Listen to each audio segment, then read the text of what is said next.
Victor Crane grabbed the private investigator by the throat and slammed him against the wall. 16 years. 16 years of searching. 16 years of buying silence, bribing officials, destroying anyone who got too close. And now this fool was telling him that a homeless woman had stumbled into his $250 million secret. "Say that again," Victor whispered, his voice colder than the blizzard outside. The investigator choked. "A woman. Pregnant.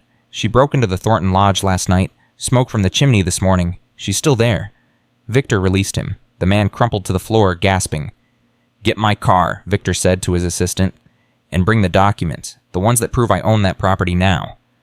"Sir, the roads are closed. The storm—" "I don't care if God himself closes those roads." Victor pulled on his coat, his eyes dead and empty. "If that woman finds what Robert hid before I get there, I will bury her so deep in that mountain that spring won't find her bones." He walked out into the snow, leaving his assistant trembling.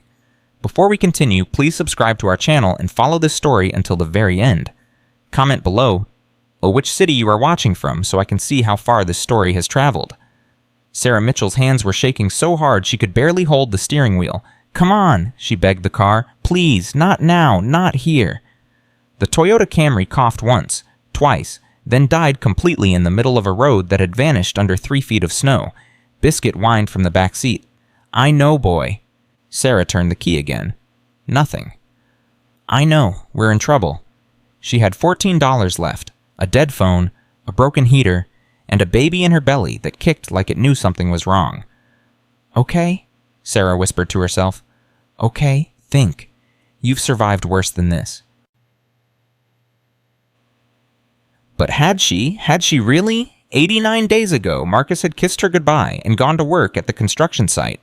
89 days ago, a beam had fallen and crushed the only man she had ever loved. 89 days ago, her life had ended. Everything after that was just survival. The eviction notice, the repo man taking their second car, the credit cards maxed out on medical bills for a man who died anyway, the shelter that turned her away because they didn't take dogs, the parking lots where she slept with one eye open, the gas station bathrooms where she washed her hair in sinks, and now this, stranded in a blizzard, 5 weeks from her due date, completely alone. "We're not alone," Sarah said out loud, rubbing her belly. "We have each other, right, little one? The baby kicked, that's right, and we have Biscuit." The dog barked at the sound of his name. "See, we're a team. Teams don't give up." But the cold was already seeping into the car. Sarah could see her breath forming clouds. Her fingers were going numb. Biscuit suddenly jumped to his feet, barking frantically at the window. "What is it, boy? What do you see?" The dog scratched at the glass, whining and barking, his whole body trembling with urgency. Sarah wiped the condensation away and squinted into the storm. Nothing. Just white. Endless white. "There's nothing out there, Biscuit. It's just—" And then she saw it. A break in the blizzard. Just for a moment. And through that break, maybe 200 yards away, the outline of something massive. A building. 3 stories. Dark against the white. Then the snow swallowed it again. "Oh my God!" Sarah's heart pounded. "Biscuit, there's a house." The dog barked in agreement. Okay, we can do this." Sarah grabbed every piece of clothing in the car. 2 sweaters, a thin coat, Marcus's scarf. "We just have to walk 200 yards. That's nothing. That's a parking lot. We can do a parking lot." "Huh." She wrapped Biscuit in a blanket until he looked like a furry burrito. "You stay close to me. You understand? No running off."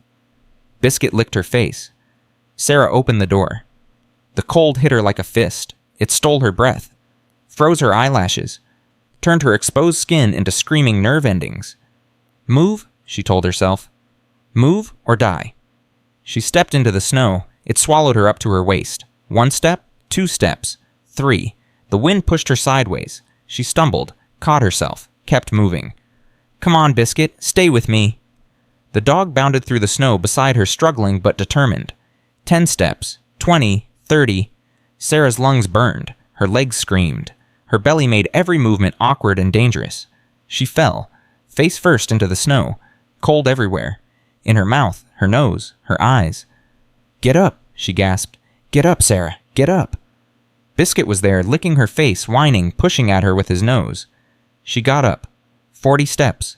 50. She couldn't see the house anymore. The snow was too thick. She was walking blind, praying she was going the right direction. What if she missed it? What if she walked right past it and into the wilderness? Please, God, Sarah whispered. Please, I'm not asking for me. I'm asking for my baby. Please, Biscuit barked.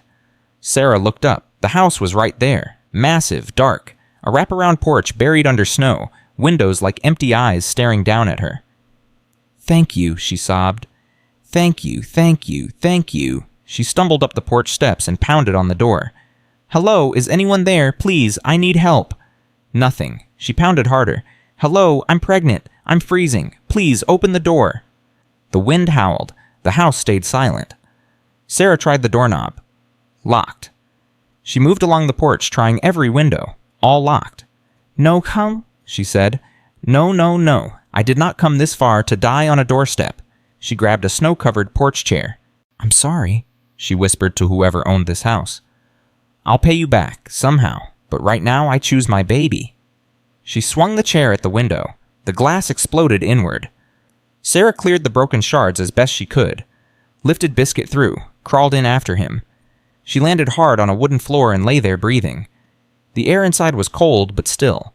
No wind, no driving snow, just dust and silence. She was alive. Sarah started to cry. Biscuit trotted back to her and licked her tears until she laughed. Okay, boy, she said, pushing herself up. Let's find a way to get warm. The house was dark, but Sarah could make out shapes.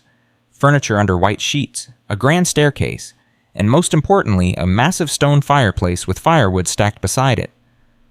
Please let there be matches, Sarah whispered. Please, please, please. She crawled to the fireplace, her legs too exhausted to walk.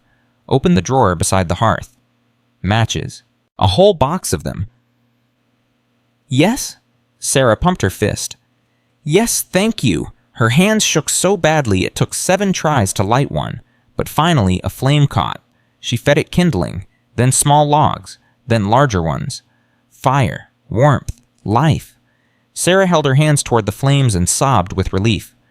We made it, baby, she whispered to her belly. We actually made it.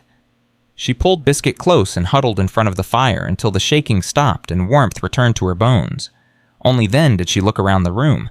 Dust everywhere, cobwebs in corners, furniture that hadn't been touched in years. But on the mantel, illuminated by firelight, stood a photograph in a silver frame.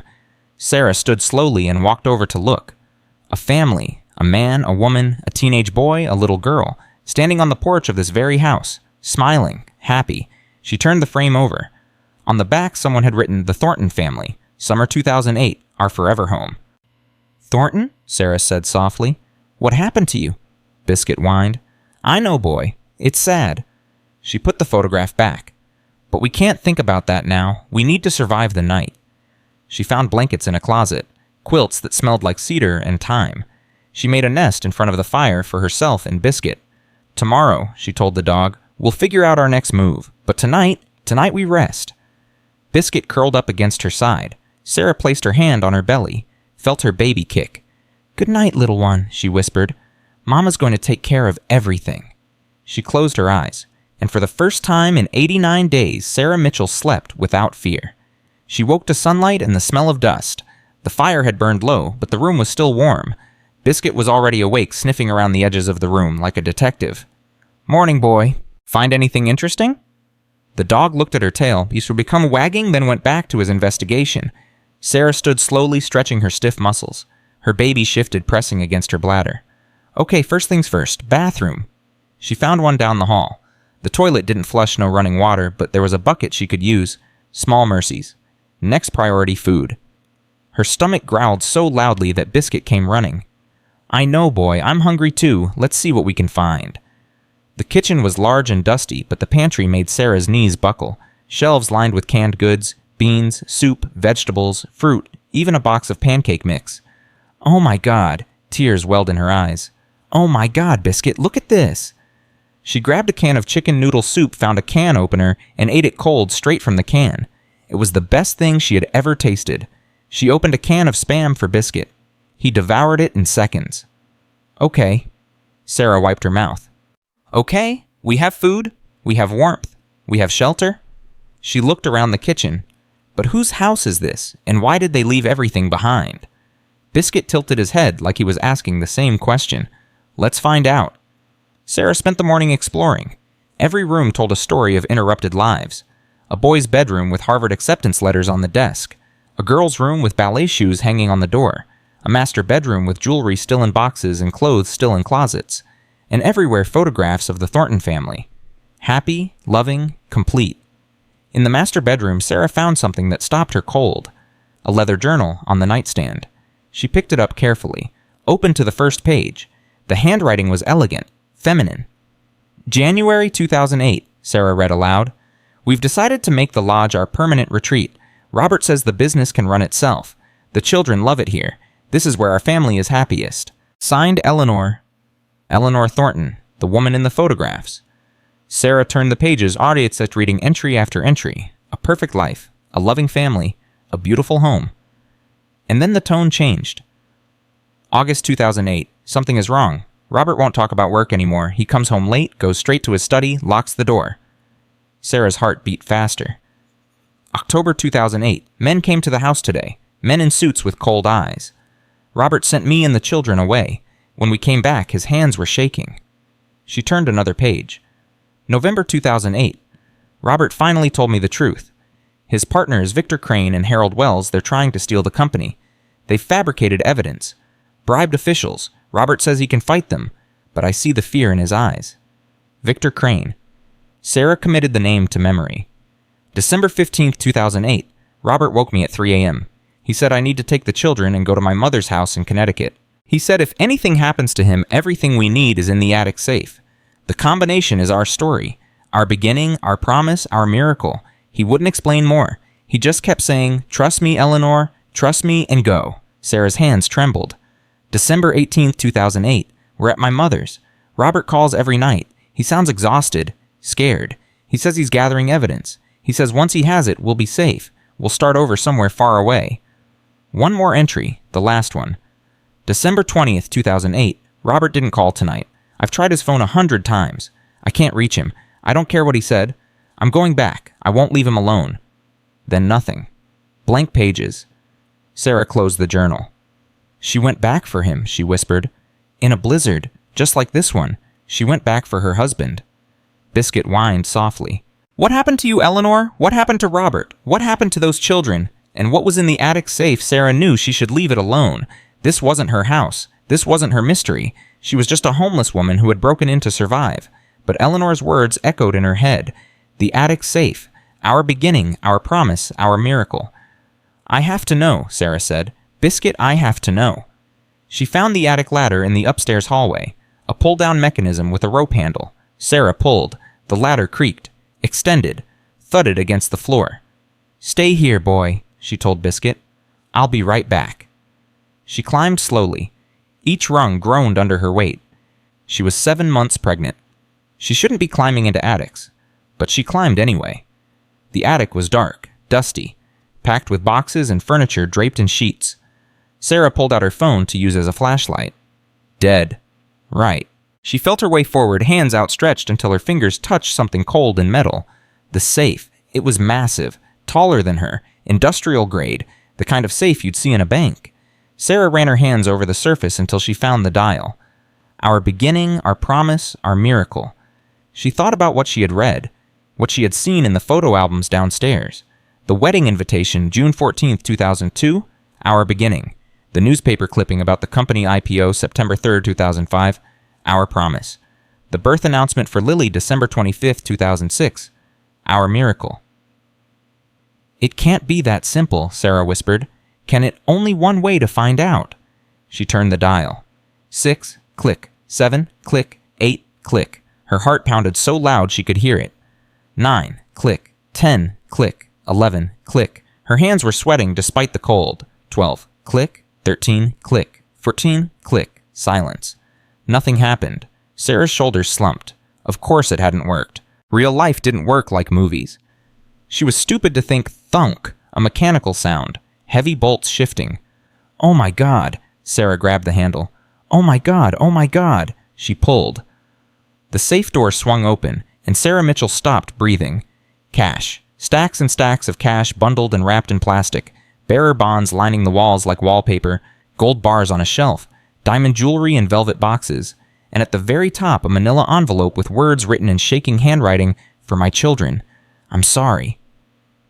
"This isn't real," Sarah whispered. "This can't be real." She reached out and touched one of the cash bundles. Cold, heavy, absolutely real. She grabbed a bound stack and looked at the label. $100,000. She counted the stacks. 10 across, 25 deep. 2 shelves full. That was just the cash. The bearer bonds had values printed on them. $100,000 each. There were hundreds of them. Sarah's legs gave out. She sat down hard on the dusty floor. $250 million. She was sitting in front of $250 million. "Marcus," she whispered into the darkness. "Marcus, are you seeing this?" The silence answered. Sarah started to cry. Not joy, not relief, something more complicated. She cried because Marcus should have been here, because their baby would never know its father, because she had spent 3 months starving and freezing and begging, and now she was looking at more money than she could comprehend. And she cried because she knew with absolute certainty that she couldn't keep any of it. This money wasn't hers. It belonged to Daniel and Lily Thornton, wherever they were, whatever had happened to them. Sarah wiped her eyes and reached for the manila envelope. Inside was a letter, handwritten, dated December 20th, 2008. "My dearest Eleanor," it began. Sarah read it by the dim light filtering through the attic window. "If you're reading this, then I have failed. I have failed to protect you. I have failed to protect our children. I have failed to be the man I promised to be on our wedding day. Victor Crane and Harold Wells have destroyed me. They have taken everything I built. They have twisted the truth until I look like the criminal and they look like the victims. But you know the truth. You know that every dollar in this safe was earned honestly. You know that I only hid it because I knew what Victor was planning. He wanted it all, Eleanor, every cent. And I was not going to let our children grow up with nothing because of his greed. I don't know if I will survive what's coming. Victor is not a man who leaves loose ends. But if I die knowing that our children will be provided for. Use this money, Eleanor. Take Daniel and Lily somewhere far away. Start over. Build new lives. And please, my love, please forgive me for everything I couldn't be. You are the best thing that ever happened to me. You and our children are the only things that matter. I love you. I will always love you, forever and beyond. Your husband, Robert." Sarah pressed the letter against her chest and wept. Robert Thornton had died trying to protect his family. Eleanor had died trying to reach him, and their children had grown up without knowing any of this. "I have to find them," Sarah said. "Daniel and Lily, I have to find them and give them what their father left behind." She tucked the letter carefully into her pocket, closed the safe, climbed back down the ladder. Biscuit was waiting at the bottom, tail wagging. "Big day, boy," Sarah told him. "Big, big day." She went back to the fire and sat down to think. How do you find 2 people who disappeared 16 years ago? She had no phone, no internet, no way to contact the outside world. But she had the house, and the house was full of clues. Sarah spent the next hour searching. She found a box of old letters in a closet. Most were from family friends offering condolences after Robert's death. But one was from Robert's mother, Margaret Thornton. "My dear grandchildren," the letter read, "I know this has been the hardest year of your lives. Losing your parents, losing your home, losing everything familiar. But we will get through this together. Grandma will take care of you. We will make sure you have everything you need." The return address was in Greenwich, Connecticut. Sarah tucked the letter into her pocket with Robert's note, a starting point. When the storm cleared, she would find a way to contact Margaret Thornton.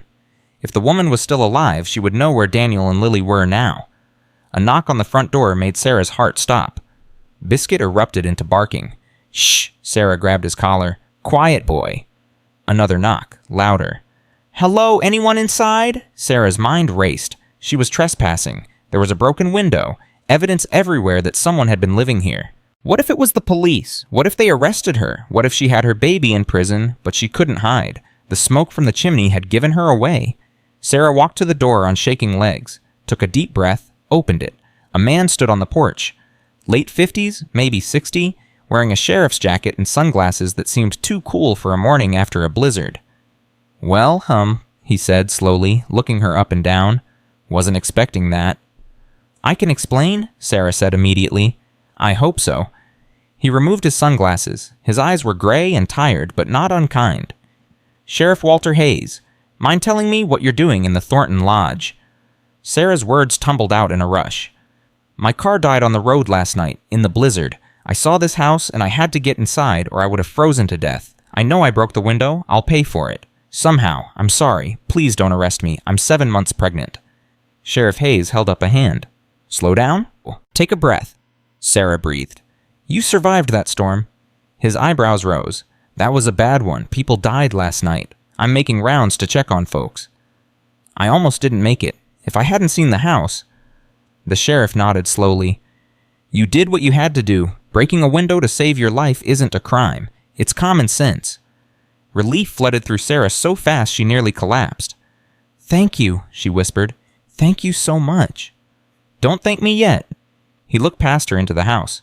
"This place has been empty for 16 years. Since the Thornton tragedy. You know anything about that?" Sarah hesitated. How much should she tell him? How much could she trust him? "I found some photographs," she said carefully. "And a journal. Eleanor Thornton's journal." The sheriff's expression shifted. Something flickered in his eyes. Pain, maybe? Old grief. "Eleanor was a good woman," he said quietly. "Robert, too. What happened to them was... well, it was a tragedy." "What did happen?" Sheriff Hayes was silent for a long moment. "Robert died first. Heart attack, the doctor said. Though some of us had our doubts." "Doubts?" "Robert Thornton was 42 years old and healthy as a horse. Then suddenly, right when he's about to blow the whistle on his partners, his heart gives out." The sheriff shook his head. "Convenient timing." Sarah's blood ran cold. "You think he was murdered?" "I think powerful men do powerful things to protect their interests." He met her eyes. "Eleanor found out about Robert 3 days later. She was at her mother's house in Connecticut. She got in her car and drove through a blizzard just like last night's, trying to reach him. And she never made it. Car went off the road about 10 miles from here. She survived the crash, but she was out there too long before anyone found her." His voice roughened. "Brain damage. She spent 8 years in a facility before she passed." Sarah pressed her hand against her mouth. "The children..." "Daniel was 17. Lily was just 2. They went to live with their grandmother in Connecticut. I tried to keep in touch, but..." He shrugged. "Life gets complicated. People drift apart." "Do you know where they are now?" The sheriff studied her with those tired gray eyes. "Why do you want to know?" Sarah made a decision. She couldn't lie to this man, not after everything he had just told her. "Because I found something in the attic, something Robert left for his family, and I think Daniel and Lily deserve to know about it." The sheriff went very still. "What did you find?" "I'd rather not say, not until I can contact the family." For a long moment neither of them spoke. Then Sheriff Hayes nodded slowly. "You're an honest woman, Sarah, I can tell. But let me give you some advice." "What's that?"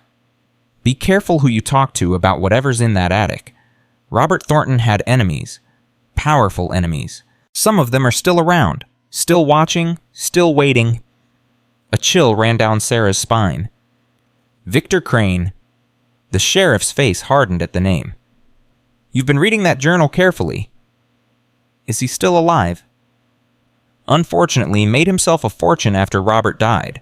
Built it on the bones of Thornton Industries." He put his sunglasses back on. "If Victor Crane finds out you're in this house asking questions about the Thorntons, you'll be in danger, real danger." Sarah thought about the fortune in the attic. $250 million that Victor Crane had spent 16 years searching for. "I understand," she said. "Do you?" The sheriff leaned closer. "I mean it, Sarah. Victor Crane has made people disappear before. Don't let yourself be one of them." He turned to go, then stopped.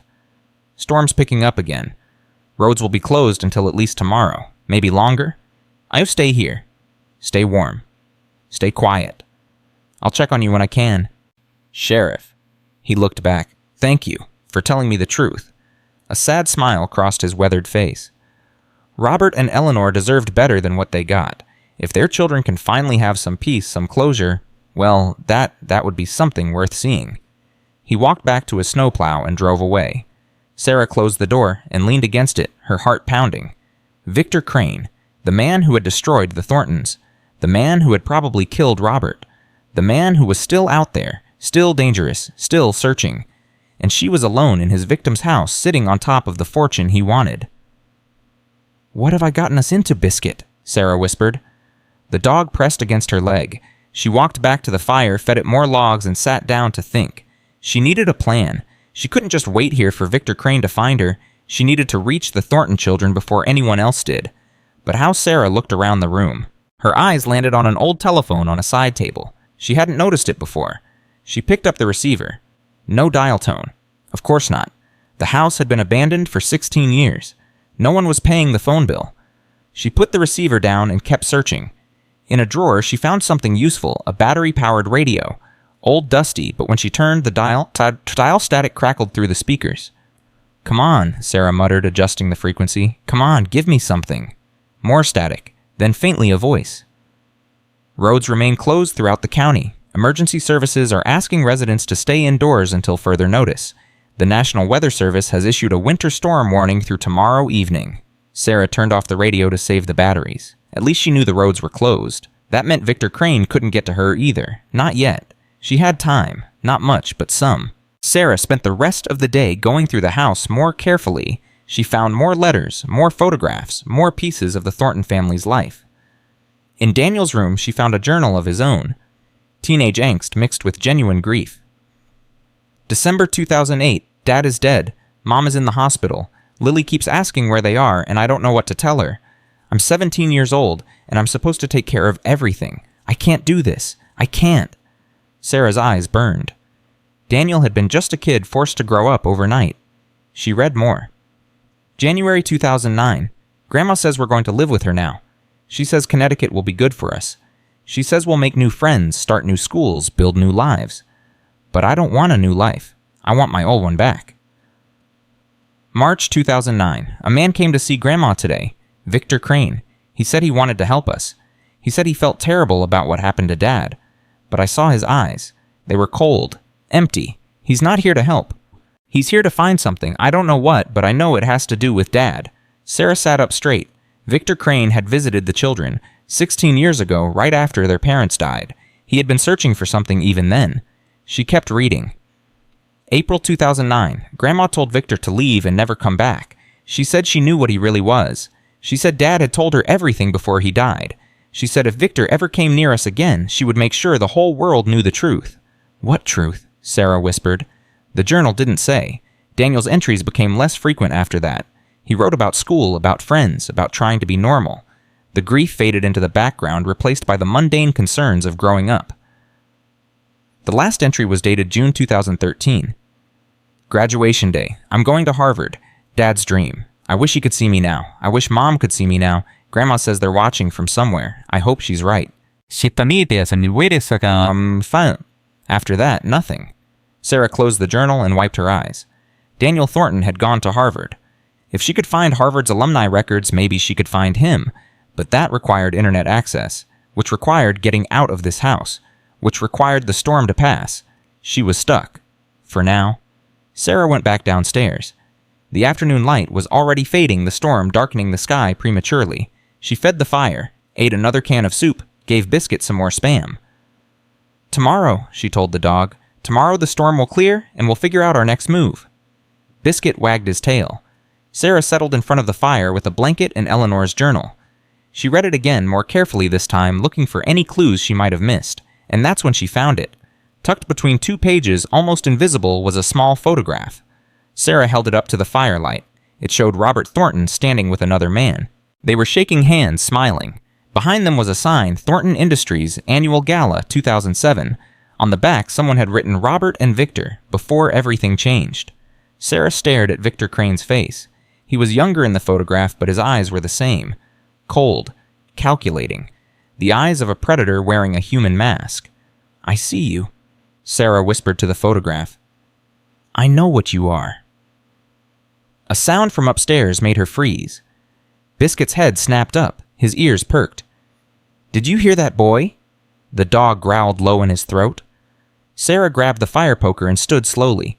It was probably nothing. Old houses made noises, especially in storms.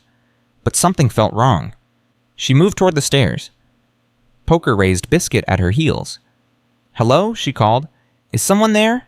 Silence. She climbed the stairs one at a time, her heart pounding. If someone's up here, I should warn you. I've already called the police. They're on their way. Still nothing. Sarah reached the top of the stairs. The hallway stretched before her, dark and shadowy. She checked each room. Daniel's bedroom. Empty. Lily's bedroom. Empty. The master bedroom. Empty. She reached the attic ladder. It was down. Sarah's blood ran cold. She hadn't left it down. She was sure of it. She had pulled it up behind her when she climbed down, hostile earlier. Someone else had been here. "Hello?" Her voice cracked. "Who's there?" A thud from the attic. Biscuit barked frantically. Sarah backed away from the ladder, poker raised, ready to fight. A face appeared in the attic opening. Sarah screamed, "Wait!" The face held up its hands. "Wait, please, I'm not going to hurt you." It was a woman, young, dark hair, expensive coat covered in snow. "Who are you?" Sarah demanded, her voice shaking. "How did you get in here?" The woman climbed down the ladder slowly, keeping her hands visible. "My name is Lily Thornton," she said, "and I think you found something that belongs to my family." Sarah's grip on the poker loosened. Lily, the baby from the photographs, the miracle child born on Christmas Day. She was here, in this house, looking for the same safe Sarah had opened hours ago. "How did you get in?" Sarah repeated. "There's a back window that doesn't lock properly. I've used it before." Lily took a careful step forward. "I've been watching this house for years. I have motion sensors, security cameras. When I saw someone break in during the storm, I knew I had to come." "You've been watching for years. Why?" "Because my father left something here. Something important. Something that could prove he was innocent." Lily's eyes glistened. "My grandmother told me stories before she died, about a safe in the attic, about evidence that could destroy the man who destroyed our family." "Victor Crane?" Sarah said. Lily's expression hardened. "You know the name?" "I read your mother's journal. And your brother's?" Something shifted in Lily's face. Vulnerability? Grief? "Daniel's journal, I didn't know he kept one. He wrote about you, about trying to protect you after your parents died, about Victor Crane coming to your grandmother's house." Tears spilled down Lily's cheeks. "Daniel died 5 years ago, overdose. He never got over what happened to our parents." Sarah's heart broke. "I'm so sorry. He spent his whole life carrying that weight, the guilt, the anger, the need to find out the truth." Lily wiped her eyes. "And then he just gave up." They stood in the hallway, two strangers bound together by grief and circumstance. "The safe," Lily said finally. "You opened it." Sarah nodded. "What did you find?" "Everything. The money, the bonds, the gold, your father's letter to your mother." Sarah pulled the letter from her pocket. "This belongs to you." Lily took it with trembling hands. She unfolded it slowly, reverently. As she read, her whole body shook with silent sobs. When she finished, she pressed the letter against her heart. "He loved us," she whispered. "He really loved us. He gave his life trying to protect you." Lily looked at Sarah with eyes that had seen too much pain. "You could have taken everything, $250 million. No one would have known." "I would have known." "Who are you, Sarah?" "I'm nobody, just a pregnant woman trying to survive." "No." Lily shook her head. "You're somebody who found a fortune and chose to do the right thing. That makes you the most extraordinary person I've ever met." They went downstairs together, sat in front of the fire. Biscuit settled between them, happy to have more humans to protect. "There's more in the safe than money," Sarah said. "Documents, evidence, things your father was going to use to expose Victor Crane." Lily leaned forward. "What kind of evidence?" "I didn't look closely. I was too shocked by the money. But there were folders, labeled things like evidence of fraud and Crane communications. We need to see them, now." They climbed back to the attic together. Sarah opened the safe while Lily held a flashlight. Behind the money and gold, there were folders. Stacks of them. Lily pulled out the first one. Thornton Industries Financial Records, 2005-2008. She opened it, scanned the pages, and her eyes widened. "These are the real accounting records. The ones Victor said were destroyed. The ones that prove my father was telling the truth." She grabbed another folder. "Crane and Wells Communications." Emails, letters, phone records. "He was planning the takeover for years. He documented everything. He made my father look like a fraud while stealing everything he built." The third folder made Lily go pale. "What is it?" Sarah asked. Lily held up a photograph. "This is Victor Crane meeting with the medical examiner who signed my father's death certificate. Dated 1 week before my father died. Sarah's stomach turned. They planned it. My father knew. Lily's voice was hollow. He knew they were going to kill him. That's why he hid everything. That's why he sent us away. Tears streamed down her face. He spent his last days making sure we would have proof. Sarah put her arm around Lily's shoulders. We can use this. We can destroy Victor Crane. We can get justice for your family. Lily looked at her with something like hope. You'll help me. I didn't survive a blizzard and find a fortune just to walk away. Sarah squared her shoulders. I'm in this now, whatever it takes. For the first time since she arrived, Lily smiled. A small smile, fragile and tentative. Thank you, Sarah. Thank you for everything. They closed the safe and climbed back downstairs. The storm still raged outside, but inside the lodge something had changed. 2 women. 1 fortune. 1 enemy. 1 chance at justice. Biscuit barked once as if to seal the deal. Get some rest, Sarah told Lily. Tomorrow we start planning. What about you? I'll keep the fire going. Someone has to. Lily hesitated, then nodded. She curled up on the couch with a blanket, exhausted from the journey and the emotion. Sarah sat by the fire watching the flames dance. She thought about Marcus, about the baby growing inside her, about the strange twist of fate that had brought her to this house on the worst night of her life. Maybe there was a reason. Maybe the universe had plans she couldn't understand. Or maybe she was just a homeless, pregnant woman who had stumbled into something much bigger than herself. Either way, she was part of this story now, and she wasn't going to let it end without a fight. Outside, the wind howled, the snow piled higher against the windows, and somewhere in the darkness, Victor Crane was making his move. But Sarah didn't know that yet. She didn't know that Victor's SUV was already on the road chains, the chains on the tires pushing through the storm. She didn't know that he had bribed a county official to get the location of the Thornton Lodge. She didn't know that he had a gun in his coat pocket and murder in his heart. All she knew was that she was warm, her baby was safe, and for the first time in 89 days she had a purpose. Tomorrow would bring its own battles. Tonight she would rest. Sarah placed her hand on her belly, felt her baby kick. We're going to be okay, little one, she whispered. Mama's got a plan now. The fire crackled. Biscuit snored softly, and Sarah Mitchell homeless no more. Closed her eyes and dreamed of justice. The sound of an engine woke Sarah from a dreamless sleep. She sat up instantly, heart pounding.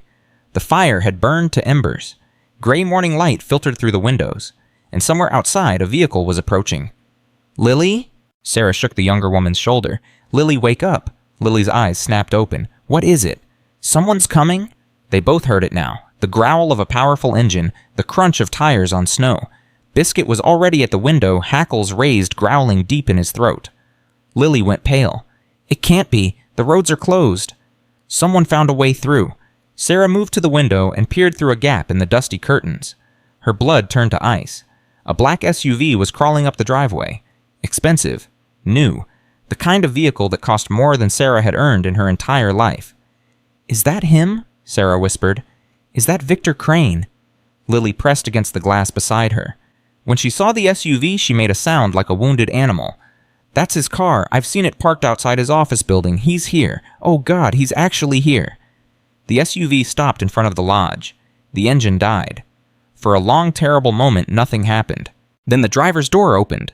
Victor Crane stepped out into the snow. He was older than the photograph Sarah had found, but his eyes were the same. Cold, empty. Predator's eyes. Behind him, 2 more men emerged from the back seats. Big men. The kind of men who were paid to hurt people. 3 of them, Sarah said, her voice steady despite the terror coursing through her veins. 3 against 2. 3 against 1.5, Lily corrected, looking at Sarah's pregnant belly. You can't fight. You have to hide. I'm not leaving you alone with him. Sarah, listen to me. Lily grabbed her shoulders. Victor Crane killed my father. He destroyed my mother. He won't hesitate to kill both of us. But you have a baby? You have to survive. For your baby. Footsteps on the porch. Heavy? Deliberate? The attic, Sarah said. I can hide in the attic. Go now. Take Biscuit. What about you? I'll handle Victor. I've been preparing for this moment my entire life. Lily's jaw set with determination. Go. Sarah grabbed Biscuit's collar and ran for the stairs. Behind her, she heard the front door crash open. Well, well, Victor Crane's voice was smooth as silk and sharp as a knife. The prodigal daughter returns. Sarah reached the attic ladder and pulled it down as quietly as she could. She lifted Biscuit up the dog, squirming in her arms, then climbed after him. She pulled the ladder up behind her and lay flat on the attic floor, barely breathing. Below, she could hear everything. "Victor?" Lily's voice was calm, too calm. 16 years and you still haven't found what you're looking for. I found it the moment I saw smoke coming from this chimney. Victor's footsteps echoed through the house. You should have stayed in Connecticut, Lily. You should have let sleeping dogs lie. My father wasn't a sleeping dog. He was a good man, and you murdered him. A pause. Then Victor laughed. It was the coldest sound Sarah had ever heard. Murder is such an ugly word. I prefer to think of it as necessary housekeeping. You're admitting it just like that. To whom you? More footsteps. Victor was circling Lily like a shark. Who's going to believe you, the grieving daughter obsessed with conspiracy theories about her father's death? I've spent 16 years building my reputation. I'm a philanthropist now. I fund hospitals. I donate to political campaigns. I'm untouchable. My father kept evidence. You know he did. That's why you're here. Victor stopped moving. The silence stretched like a wire about to snap. Where is it, Lily? Where did Robert hide it? I don't know what you're talking about. A sharp sound. Flesh hitting flesh, Lily cried out. Sarah clamped her hand over her mouth to keep from screaming. Don't play games with me, Victor snarled. I've searched this house a dozen times over the years. I've torn apart every room, every closet, every floorboard. I know there's a safe somewhere. Robert was too smart to leave everything unprotected. Where is it? I told you. I don't know. Another slap, harder this time. The safe, Lily. Where's the safe? Go to hell. Victor's voice dropped to a whisper. Sarah had to strain to hear it. You're just like your father, stubborn, righteous, and look where that got him. A pause. Search the house. Every inch. The safe has to be here somewhere. Footsteps scattered. The two big men were spreading out. Sarah's heart hammered against her ribs. They were going to search the house. They were going to find the attic. They were going to find her. She looked at Biscuit, who was trembling beside her, and placed a finger to her lips. The dog seemed to understand. He stayed silent. You know what I never understood? Victor was talking to Lily again. Why your mother went back for him. She was safe. You and Daniel were safe. She could have taken the money and run. But instead, she got in her car and drove through a blizzard to reach a dead man. She loved him. You wouldn't understand that. Love? Victor spat the word like a curse. Love is weakness. Your mother's love killed her. Your brother's love for his drugs killed him. And your love for justice is going to kill you. Maybe, but at least I'll die knowing what I stand for. Can you say the same? Another long pause. I almost admire you, Lily. You have your father's spine. It's a shame I'm going to have to break it. Heavy footsteps on the stairs. One of Victor's men was coming up. Sarah pressed herself flatter against the floor. The safe was still open behind her, its contents exposed. If they found the attic, they would find everything.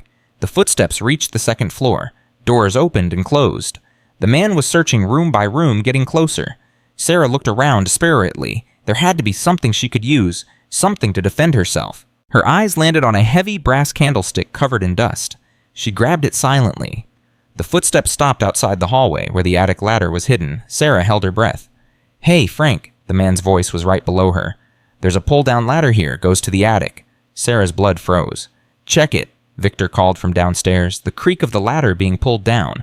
Sarah gripped the candlestick so hard her knuckles went white. Biscuit tensed beside her. A head appeared through the opening. Sarah didn't think. She swung. The candlestick connected with the man's skull with a sickening thud. He grunted once, eyes rolling back, and fell backward off the ladder. She heard him crash to the floor below. Frank? The other man's voice. Frank? What happened? Then Victor's voice, sharp with rage. She's not alone. Someone else is here. Sarah didn't wait. She scrambled to the safe, grabbed the folders of evidence, and looked for another way out. A window, small, but she might fit through. Biscuit, come. She pushed the window open. Cold air rushed in. Below, maybe 15 feet down, was a snowdrift. Behind her, footsteps pounded up the stairs. Sarah threw the folders out the window, then lifted Biscuit and dropped him into the snow. The dog yelped, but landed safely. She was halfway out the window when hands grabbed her ankle. Got you, Sarah kicked with everything she had. Her foot connected with something soft. The man swore and his grip loosened. She tumbled out the window. The fall seemed to last forever. Then she hit the snowdrift with an impact that drove the air from her lungs. For a moment she couldn't move, couldn't breathe. Pain radiated through her body. Then she thought of her baby. Sarah forced herself up, grabbed the folders, called for Biscuit. The dog bounded to her side, barking frantically. "We have to move, now!" She ran, or tried to. Her body screamed in protest. Her belly made every step awkward and painful, but she ran anyway, pushing through snow that reached her thighs, heading for the tree line. Behind her, she heard shouting. Victor's men were coming after her. "Stop right there!" A gunshot split the air. Sarah ducked instinctively, her heart in her throat. The bullet hit a tree somewhere to her left. "Don't shoot her, you idiot," Victor's voice. "She has the evidence." That bought her a few precious seconds. They couldn't kill her until they got the folders back. Sarah reached the trees and kept running. The forest was dark, the snow deep, but it was cover, protection. Split up, find her. Footsteps crashing through the snow behind her, getting closer. Sarah's lungs burned. Her legs screamed. She couldn't keep this pace much longer. A hand grabbed her shoulder and spun her around. One of Victor's men, huge, angry, blood trickling from a cut on his forehead where Sarah had hit him. "You're going to pay for that," he snarled. Biscuit launched himself at the man's throat. The dog's teeth sank into flesh. The man screamed and fell backward, trying to pry Biscuit off. "Run!" Sarah screamed at herself. "Run, run, run!" She ran. The sounds of struggle faded behind her. Then a yelp. Biscuit. Sarah's heart shattered, but she didn't stop. She couldn't stop. The baby. She had to save the baby. She burst out of the trees onto a road. The road. The same road where her car had died. A vehicle was coming. Yellow lights flashing. The snowplow. Sarah ran into the middle of the road, waving her arms frantically. "Stop! Please stop!" The snowplow slowed. The door opened. Sheriff Hayes jumped out, his face shocked. "Sarah, what the hell is Victor Crane?" she gasped. "He's at the house. He has Lily. He tried to kill me." The sheriff's expression hardened instantly. He reached into the cab and pulled out a shotgun. "Get in the truck. Lock the doors. Do not open them for anyone but me. My dog, Biscuit, he's back there." "I'll find him. Get in, now." Sarah climbed into the snowplow's cab and locked the doors with trembling hands. Sheriff Hayes disappeared into the forest. Minutes passed. 5, 10, 15. Sarah watched the tree line, her heart pounding. She clutched the folders to her chest like a lifeline. A gunshot echoed through the forest. Then another. Then silence. Sarah pressed her forehead against the cold window and prayed. More minutes. She lost count. Then movement at the tree line. Sheriff Hayes emerged, supporting Lily with one arm. Behind them, limping but alive, came Biscuit. Sarah threw open the door. "Lily! Oh God, Lily!" Lily's face was bruised and swollen.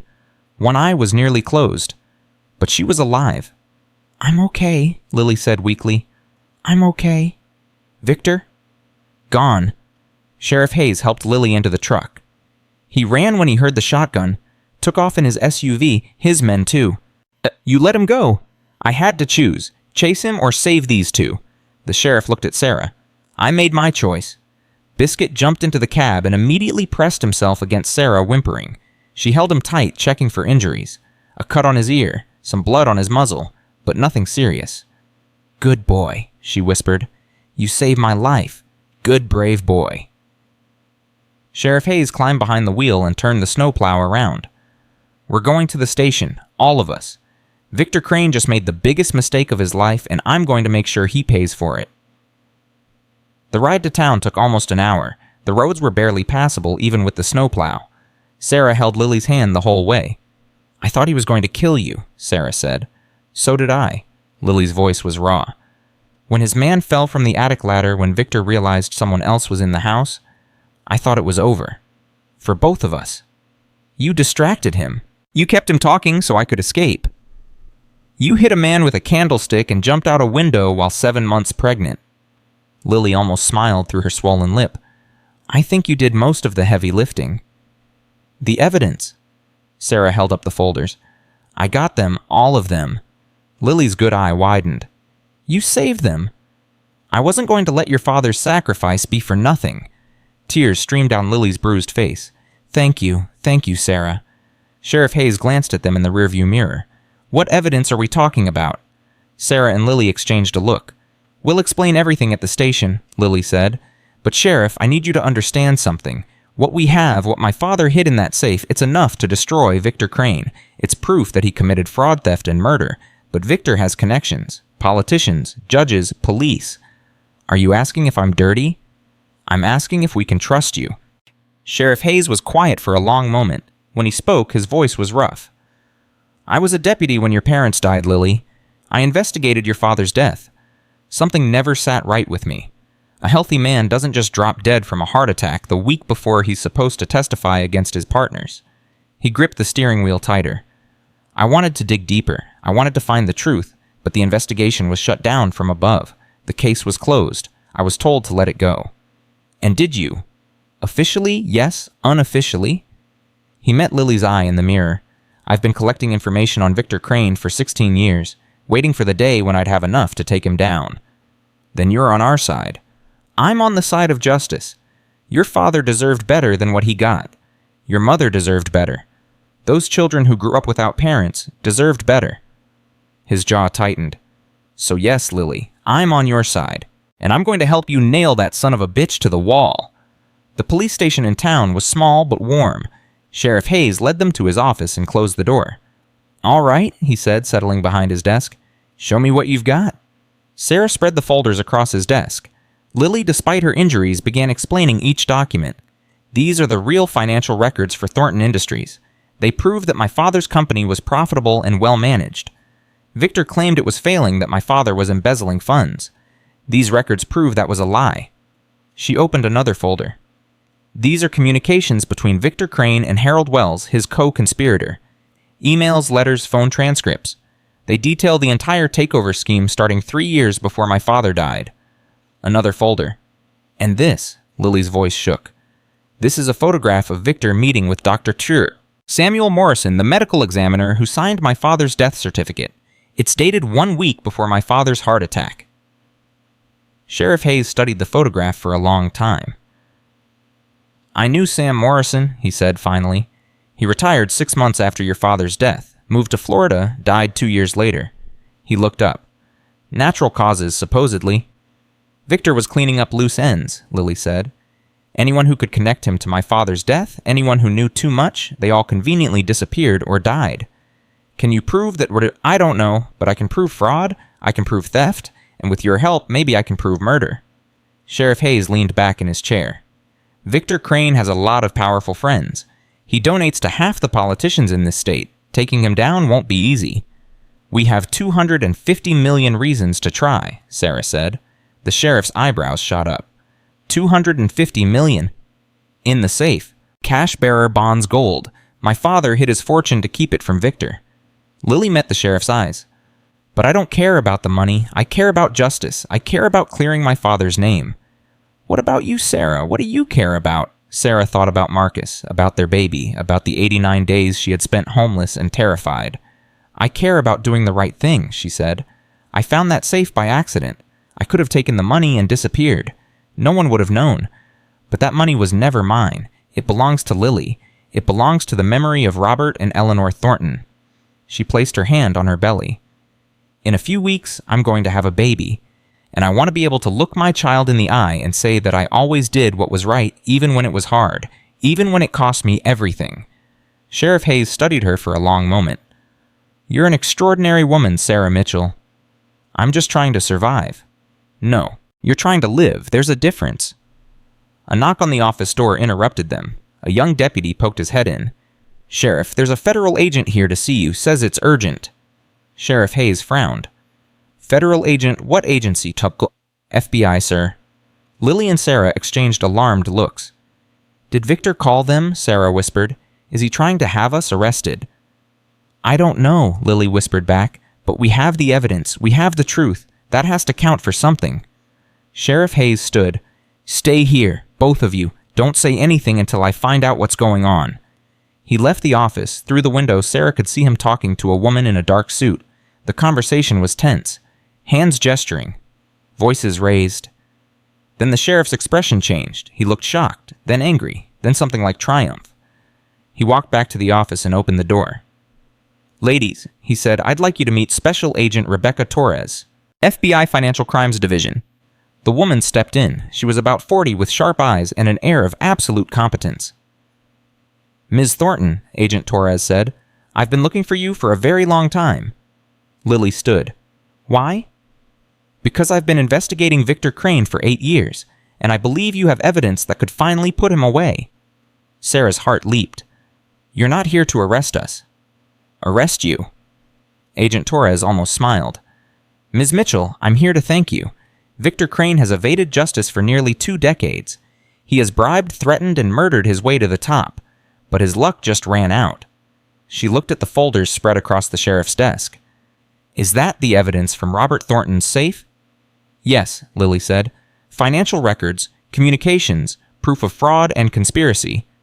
Agent Torres stepped forward and examined the documents.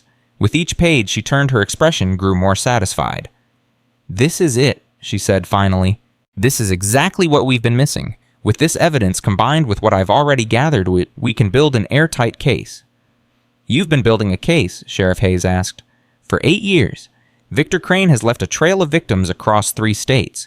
But he's careful. He uses intermediaries. He covers his tracks. Every time we get close, witnesses disappear or evidence goes missing." She held up the photograph of Victor with the medical examiner. "But he couldn't cover this.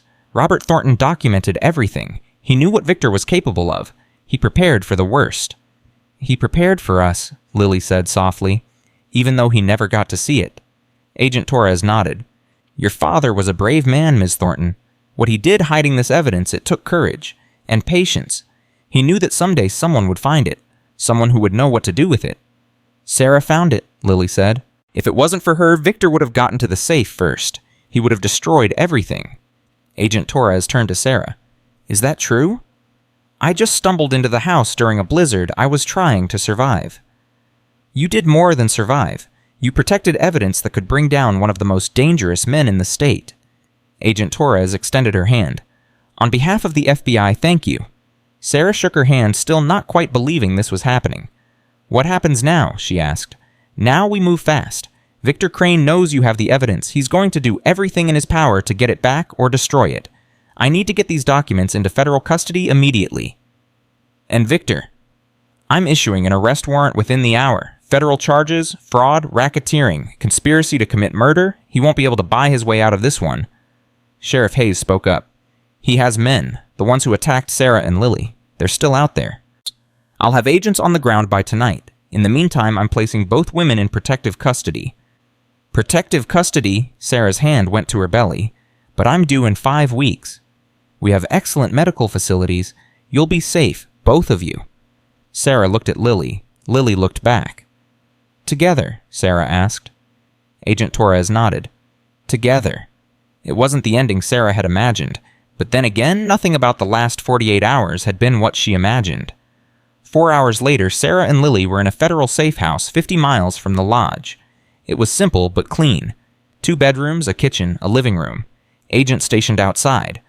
Biscuit had been allowed to come after much debate. He was currently sleeping on the couch like he owned the place.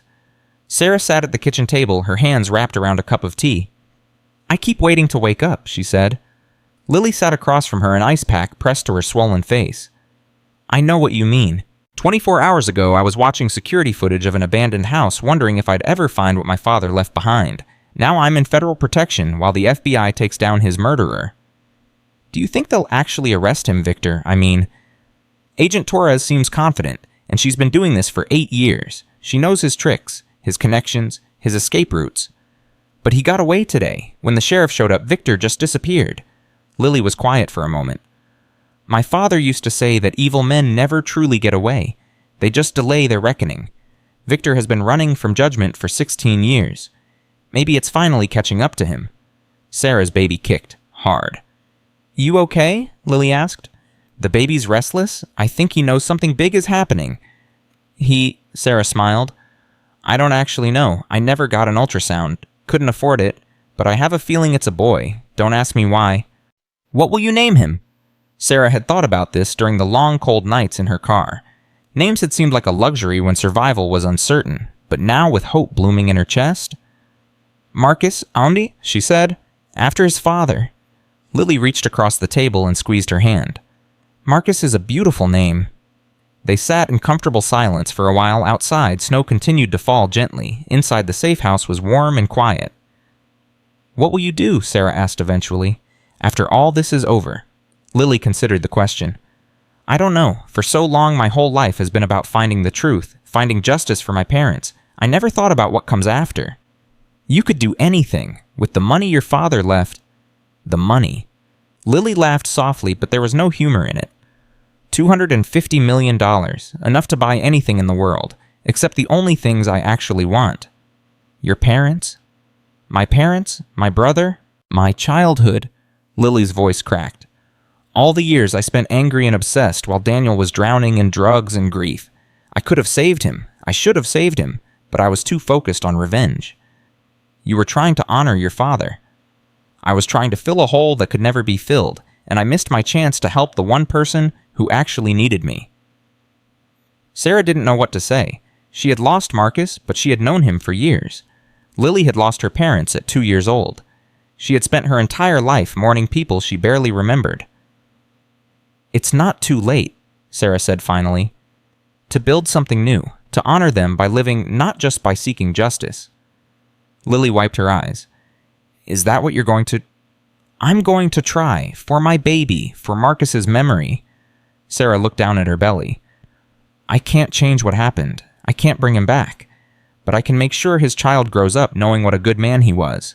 I can build a life that would have made him proud." "That sounds like a good plan." "You could do the same. Your father didn't hide that money so you could spend your life chasing ghosts. He hid it so you could be free, so you could be happy." Lily was quiet for a long time. Then she said, "My grandmother used to tell me stories about my mother, how she loved to garden, how she sang while she cooked, how she dreamed of opening a sanctuary for families in crisis." A sanctuary. A place where people could go when they had nowhere else, where mothers and children could be safe. Sarah thought about the lodge, about the Thornton family's forever home that had sat empty for 16 years. "What if you built it there?" she said. At the lodge, Lily looked at her confused. "Think about it. That house was supposed to be your family's sanctuary. Your parents loved it there, they were happy there, but it's been empty and haunted for so long. What if you turned it into what your mother dreamed of, a sanctuary for others?" Something shifted in Lily's expression, a spark of possibility. "A shelter," she said slowly, "for homeless women, for mothers with nowhere to go." "For women like me," Sarah said, "who find themselves in blizzards with no place to turn." Lily's eyes filled with tears, but these were different tears. Not grief, not anger, hope. "We could do it together," she said. "You and me. You know what these women need, what they face, and I have the resources to make it happen." "Lily, I can't ask you to..." "You're not asking. I'm offering." Lily gripped Sarah's hands. "Sarah, you saved my family's legacy. You saved my father's evidence. You saved me. Let me do something for you. Let me do something for all the women who were as desperate as you were 2 days ago." Sarah's throat tightened. 2 days ago, she had been dying in a blizzard, alone, terrified, certain that her story was ending. And now she was being offered a new beginning. "Partners?" Lily asked. Sarah looked at this woman she had known for less than 48 hours. A woman who had lost everything and still found the strength to fight. A woman who had been a stranger and become a sister. "Partners?" Sarah said. Lily smiled. For the first time since they had met, it was a real smile. Full and warm and free. Biscuit chose that moment to wake up and bark at absolutely nothing. Both women laughed. "I think he approves," Sarah said. "I think he's hungry. He's always hungry." The tension of the past 2 days finally broke. They laughed until they cried, holding on to each other like survivors of a shipwreck who had finally reached shore. A knock on the door interrupted them. Agent Torres entered, her expression grave. "Ladies, I have news." Sarah's heart seized. "Victor." "We found his SUV abandoned 20 miles from here. He's on foot now in the storm. The roads are blocked. There's nowhere for him to run." "But you haven't caught him." "Not yet, but it's only a matter of time. He's a 60-year-old man in a blizzard with no supplies and half the FBI looking for him." "He survived for 16 years by being smarter than everyone else," Lily said. "Don't underestimate him." "I'm not. That's why I'm doubling your security tonight." Agent Torres paused. "There's something else." "What?" "We searched Victor's office, found his files, his contacts, his plans." She set a folder on the table. "He knew about the safe, Lily. He's known for years. He had sources inside the county records office, the local police, even the FBI." Sarah's blood ran cold. "Inside the FBI? A junior agent who's now in custody, but the point is, Victor had been planning to retrieve the contents of that safe for over a decade. The only thing stopping him was the combination." "He didn't know our story," Lily said softly. "Our beginning, our promise, our miracle. He could never have guessed it." "Your father was smarter than Victor gave him credit for. He protected his family's legacy with the one thing Victor could never steal: love." Agent Torres closed the folder. "Get some rest, both of you. Tomorrow's going to be a long day, but I promise you when this is over, Victor Crane will never hurt anyone again." She left, closing the door behind her. Sarah and Lily sat in silence for a moment. Then Sarah stood her back, aching her body exhausted. "She's right. We need to rest. Whatever happens tomorrow, we need to be ready." Lily nodded and stood too. They walked toward their rooms, but at the hallway, Lily stopped. "Sarah." "Yes. Thank you for everything, for finding the safe, for protecting the evidence, for being honest when you could have taken the money and disappeared." Lily's voice broke. "But mostly thank you for giving me something I haven't had in a very long time." "What's that?" "Hope." Sarah crossed the hallway and hugged Lily tight. "Thank you for the same thing," she whispered. They held each other for a long moment. Two women, two strangers, two survivors. Then they went to their separate rooms to rest and wait for whatever tomorrow would bring. Sarah lay in bed, her hand on her belly. Biscuit curled at her feet. Outside, the storm continued to rage, but inside, for the first time in 89 days, Sarah felt at peace. She closed her eyes and dreamed of Marcus. He was smiling. Sarah woke to the sound of glass shattering. She sat up instantly, heart pounding, disoriented in the darkness. For a moment she didn't know where she was. Then memory flooded back. The safe house, the FBI, Victor Crane on the run. Another crash, closer this time. "Lily!" Sarah screamed. Biscuit was already barking, throwing himself against the bedroom door. Sarah grabbed her phone. 2:47 a.m. She tried to call Agent Torres. No signal. That was wrong. That was very wrong. She opened the bedroom door and nearly collided with Lily. "Something's happening," Lily whispered, her face pale in the darkness. "The agents outside, I can't see them anymore. The phones aren't working. Victor, it has to be Victor." A gunshot exploded somewhere in the house. Both women screamed. "The back door to..." Lily grabbed Sarah's arm. "There's a back door in the kitchen." They ran. Biscuit bounded ahead, still barking. Sarah's pregnant belly made her slow awkward, but fear pushed her forward. They reached the kitchen. A man stood in front of the back door. Not Victor, one of his men. The one Sarah had hit with the candlestick. He had a gun pointed directly at them. "End of the line, ladies." Sarah's blood turned to ice. "Frank, isn't it?" Lily's voice was steady, but Sarah could see her hands shaking. "I remember you from my father's funeral. You were one of Victor's bodyguards even then." "Shut up. You've been doing his dirty work for 16 years. How many people have you killed for him? How many families have you destroyed?" "I said shut up." Frank's hand trembled. The gun wavered. "This isn't personal. It's business. It was personal the moment you helped murder my father. Your father brought it on himself. He should have just taken the buyout. Should have walked away." "He couldn't walk away from the truth. That's something men like you and Victor will never understand." Frank's jaw tightened. "Victor wants the evidence. Give it to me and maybe you walk away from this."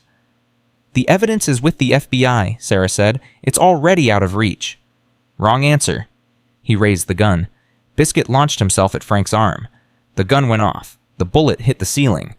Frank screamed as the dog's teeth sank into his flesh. "Run!" Lily shoved Sarah toward the front door. "Go now!" Sarah ran. She didn't want to leave Lily, but she had no choice. Her baby. She had to save her baby. She burst through the front door and into the night. The storm had passed, but the cold was brutal. Snow covered everything in a pristine white blanket that seemed to glow under the stars.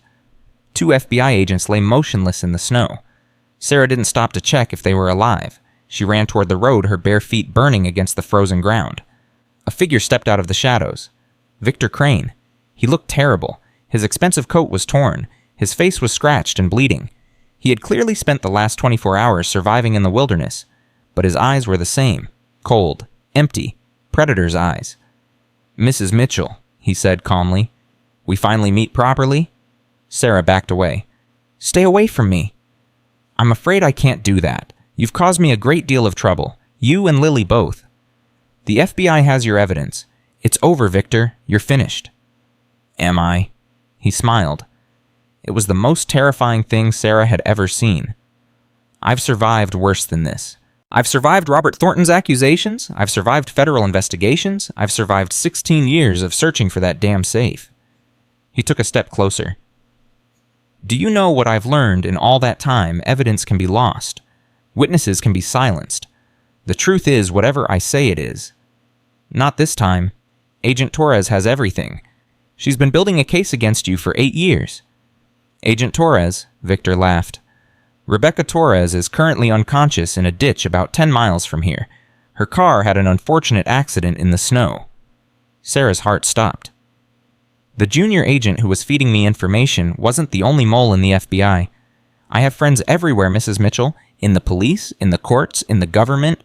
You're lying? Am I? Then why hasn't anyone come to rescue you? Why are the phones jammed? Why are those agents lying dead in the snow? Sarah had no answer. Victor took another step. Here's what's going to happen. You're going to tell me where the original documents are, the ones from the safe. The FBI made copies, but copies can be disputed. The originals are what matter. I don't know where they are. Wrong answer. He pulled a gun from his coat. I'm going to count to 3. If you don't tell me, I'm going to shoot you in the stomach. Your baby might survive. Might not. Want to take that chance? Please, tears streamed down Sarah's face. Please, I don't know. I gave everything to the FBI. 1, I'm telling the truth. 2, Victor, please, I'm pregnant. Führer.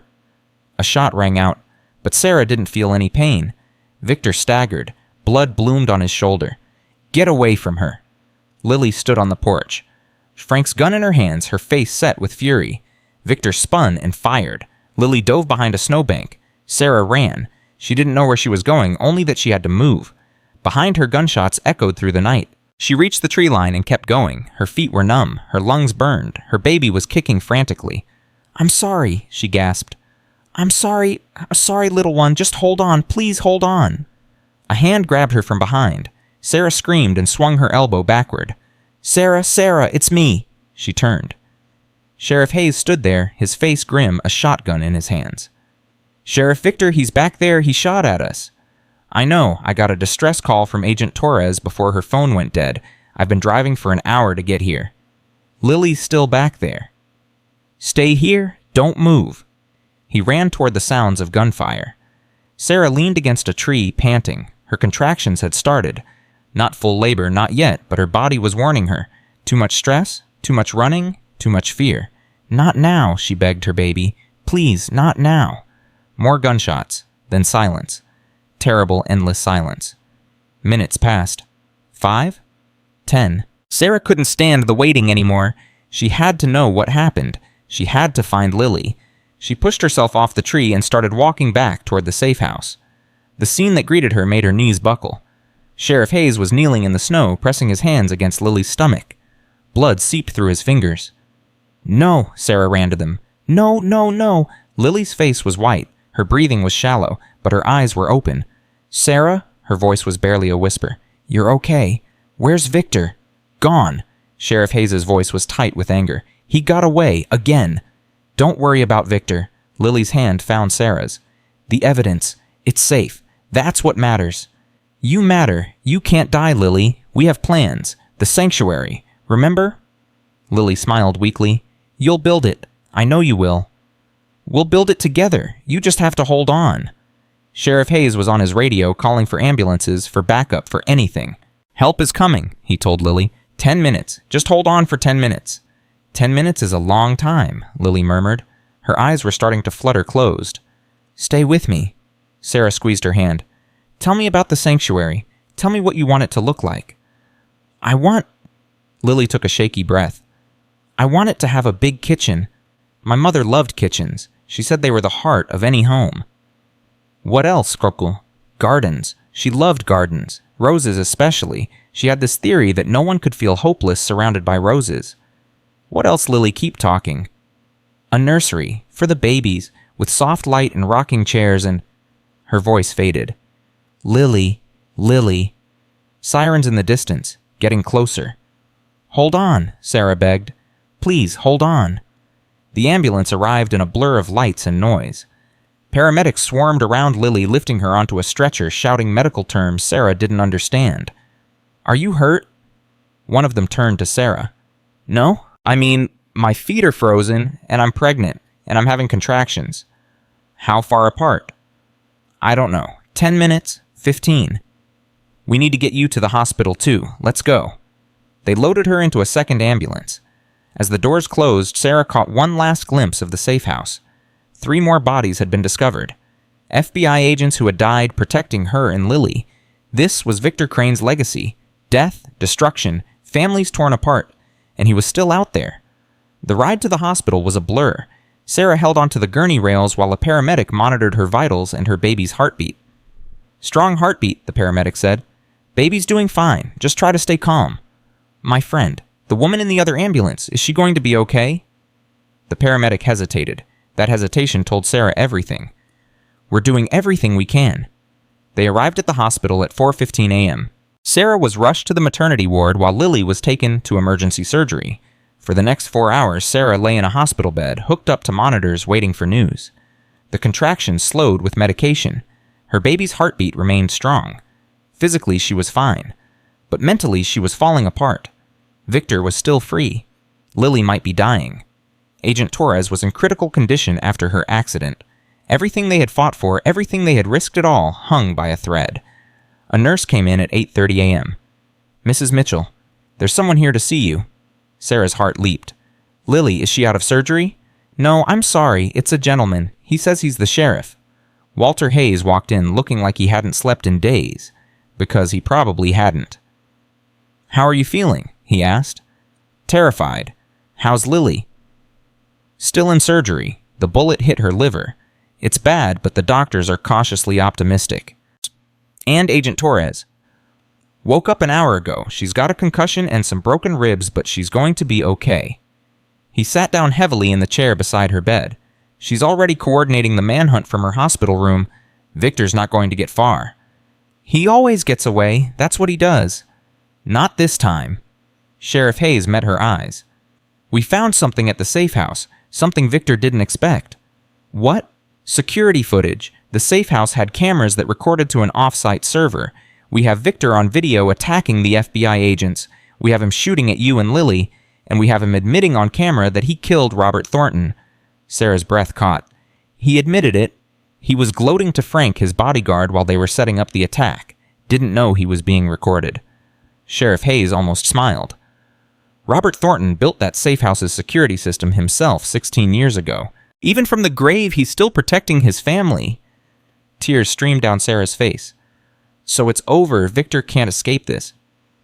The FBI has issued a nationwide alert. His face is on every news station. His bank accounts are frozen. His allies are abandoning him. The sheriff leaned forward. It might take days or weeks, but we will find him. And when we do, he'll spend the rest of his life in prison. Sarah closed her eyes and let the relief wash over her. It wasn't over. Not yet. But the end was finally in sight. There's one more thing, Sheriff Hayes said. Sarah opened her eyes. The evidence from the safe, the original documents. Agent Torres wanted me to tell you that they've been secured in a federal vault. Victor can never touch them. And with those documents, plus the security footage, plus Agent Torres' investigation, Victor Crane is looking at multiple life sentences. Robert's name will be cleared completely. Agent Torres is already working with the DOJ to issue a formal exoneration. The world is going to know the truth about Robert Thornton. He wasn't a fraud. He was a hero who gave his life trying to protect his family. Sarah thought about Eleanor's journal, about Robert's letter, about 2 parents who had loved their children so much that their love had reached across 16 years to touch a homeless stranger in a blizzard. Thank you, she whispered, for everything. Thank me when we catch Victor. Until then, you focus on resting. You've got a baby to think about. He stood to leave, then paused at the door. Sarah, what you did these past few days, the courage you showed, the choices you made. He shook his head. I've been a lawman for 30 years. I've seen a lot of people in a lot of impossible situations, but I've never seen anyone like you. I just did what was right. No, you did what was hard. There's a difference, and it matters. He left. Sarah placed her hand on her belly. Her baby kicked in response. We're going to be okay, she whispered. Your daddy would be so proud of us. Lily came out of surgery at 2:00 p.m. The doctors said it was a miracle. The bullet had nicked her liver, but missed the major arteries by millimeters. She would need months of recovery, but she was going to live. Sarah wasn't allowed to leave her bed, but the hospital staff moved Lily to a room next door. They could talk through the open doorway. You look terrible, Lily said, her voice weak but teasing. You got shot. I think you look worse. Fair point. They were quiet for a moment. Victor got away, Lily said. I heard the nurses talking. The FBI is searching for him. Sheriff Hayes said it's only a matter of time. Time, Lily laughed bitterly. Victor's had 16 years of time. He's good at using it. This is different. They have him on video. They have everything. I know, Lily's voice cracked. I wanted to see his face when they put the handcuffs on. I wanted to look him in the eye and tell him that he lost, that my father won. You will, we will. Promise. I promise. Lily was quiet for a long moment. Sarah, I need to tell you something. What is it? When I was lying in the snow bleeding, I thought I was going to die, and I wasn't scared. You weren't? No, I was relieved.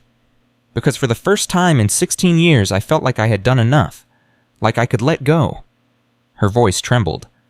But then I heard your voice, telling me about the sanctuary, about the kitchen and the gardens and the nursery, and I realized I didn't want to die. I wanted to live. I wanted to see it all. Sarah's eyes filled with tears. You saved my life, Lily said. Not by pulling me out of the snow, by giving me something to live for. You saved mine too, that first night when you appeared in the attic. I was so scared and so alone. And then suddenly I had a partner. A friend? A sister, Lily corrected. A sister. They didn't say anything else. They didn't need to. Some bonds went deeper than words. At 6:00 p.m., Agent Torres arrived at the hospital. She was in a wheelchair, her head bandaged, but her eyes were sharp and alert. Ladies, she said, wheeling herself into the space between their rooms, I have an update. Did you find Victor? Lily asked immediately.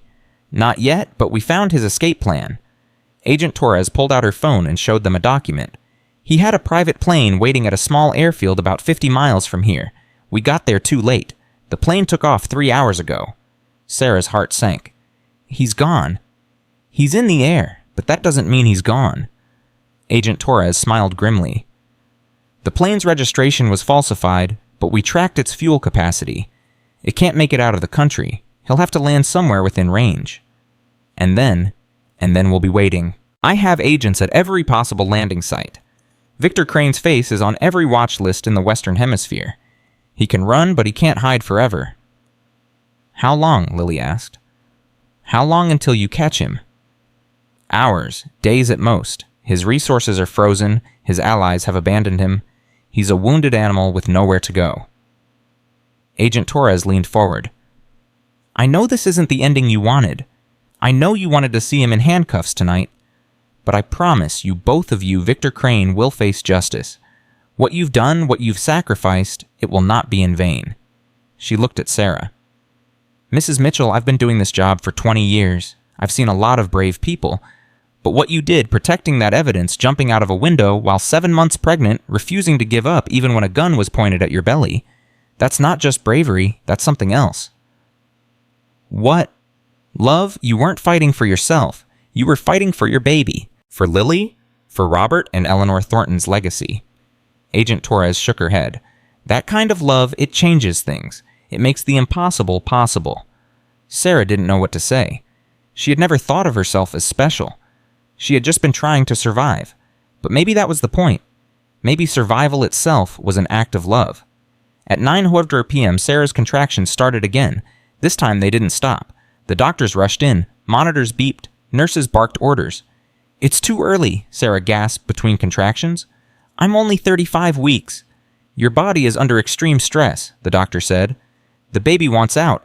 We can try to delay labor, but I don't think we can stop it. Is the baby going to be okay? 35 weeks is early, but not dangerously so. We have excellent NICU facilities. Your baby has a very good chance. A very good chance. Not a guarantee. Not a promise. Just a chance. Lily, Sarah called through the doorway. Lily, the baby's come in. I'm here. Lily's voice was strained with effort. I can't get up, but I'm here. I'm not going anywhere. The next few hours were a blur of pain and fear and desperate hope. Sarah had imagined this moment so many times. Marcus beside her holding her hand, coaching her through the contractions, crying when their baby finally arrived. Instead, she was alone in a hospital room, surrounded by strangers, while the man she loved rotted in a grave and a murderer flew toward freedom. I can't do this, she sobbed. I can't do this without him. You can, a voice from the doorway, Lily in a wheelchair, an IV pole attached to her arm. You absolutely can. What are you doing? You just had surgery. I told you, I'm not going anywhere. Lily wheeled herself to Sarah's bedside and took her hand. You're not alone, Sarah. You're never going to be alone again. Sarah squeezed her hand so hard she was sure she was leaving bruises. Push, the doctor said. Push now. Sarah pushed. At 11:47 p.m. on December 26th, Marcus Robert Mitchell Jr. came into the world. He weighed 5 pounds, 3 ounces. He had his father's nose and his mother's lungs, which he demonstrated by screaming loud enough to wake the entire maternity ward. Sarah held him against her chest, tears streaming down her face. Hi, baby, she whispered. Hi, little one, I'm your mama.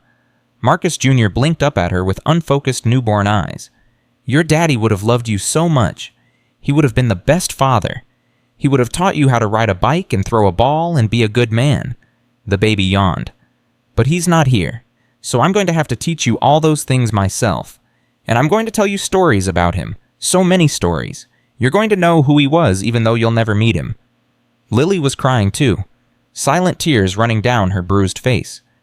He's beautiful, Sarah. He's absolutely beautiful. Do you want to hold him? Lily's eyes widened. Can I? Sarah placed Marcus Jr. in Lily's arms. The baby settled immediately as if he already knew she was family. Hi, Marcus, Lily whispered. I'm your Aunt Lily. I'm going to spoil you rotten and teach you terrible things and buy you presents your mother won't approve of. Lily, Sarah laughed through her tears. It's my job as the cool aunt. Lily smiled down at the baby. You're going to grow up in a sanctuary full of women who love you. You're going to know what it means to be brave and honest and good. Your mother is going to make sure of that.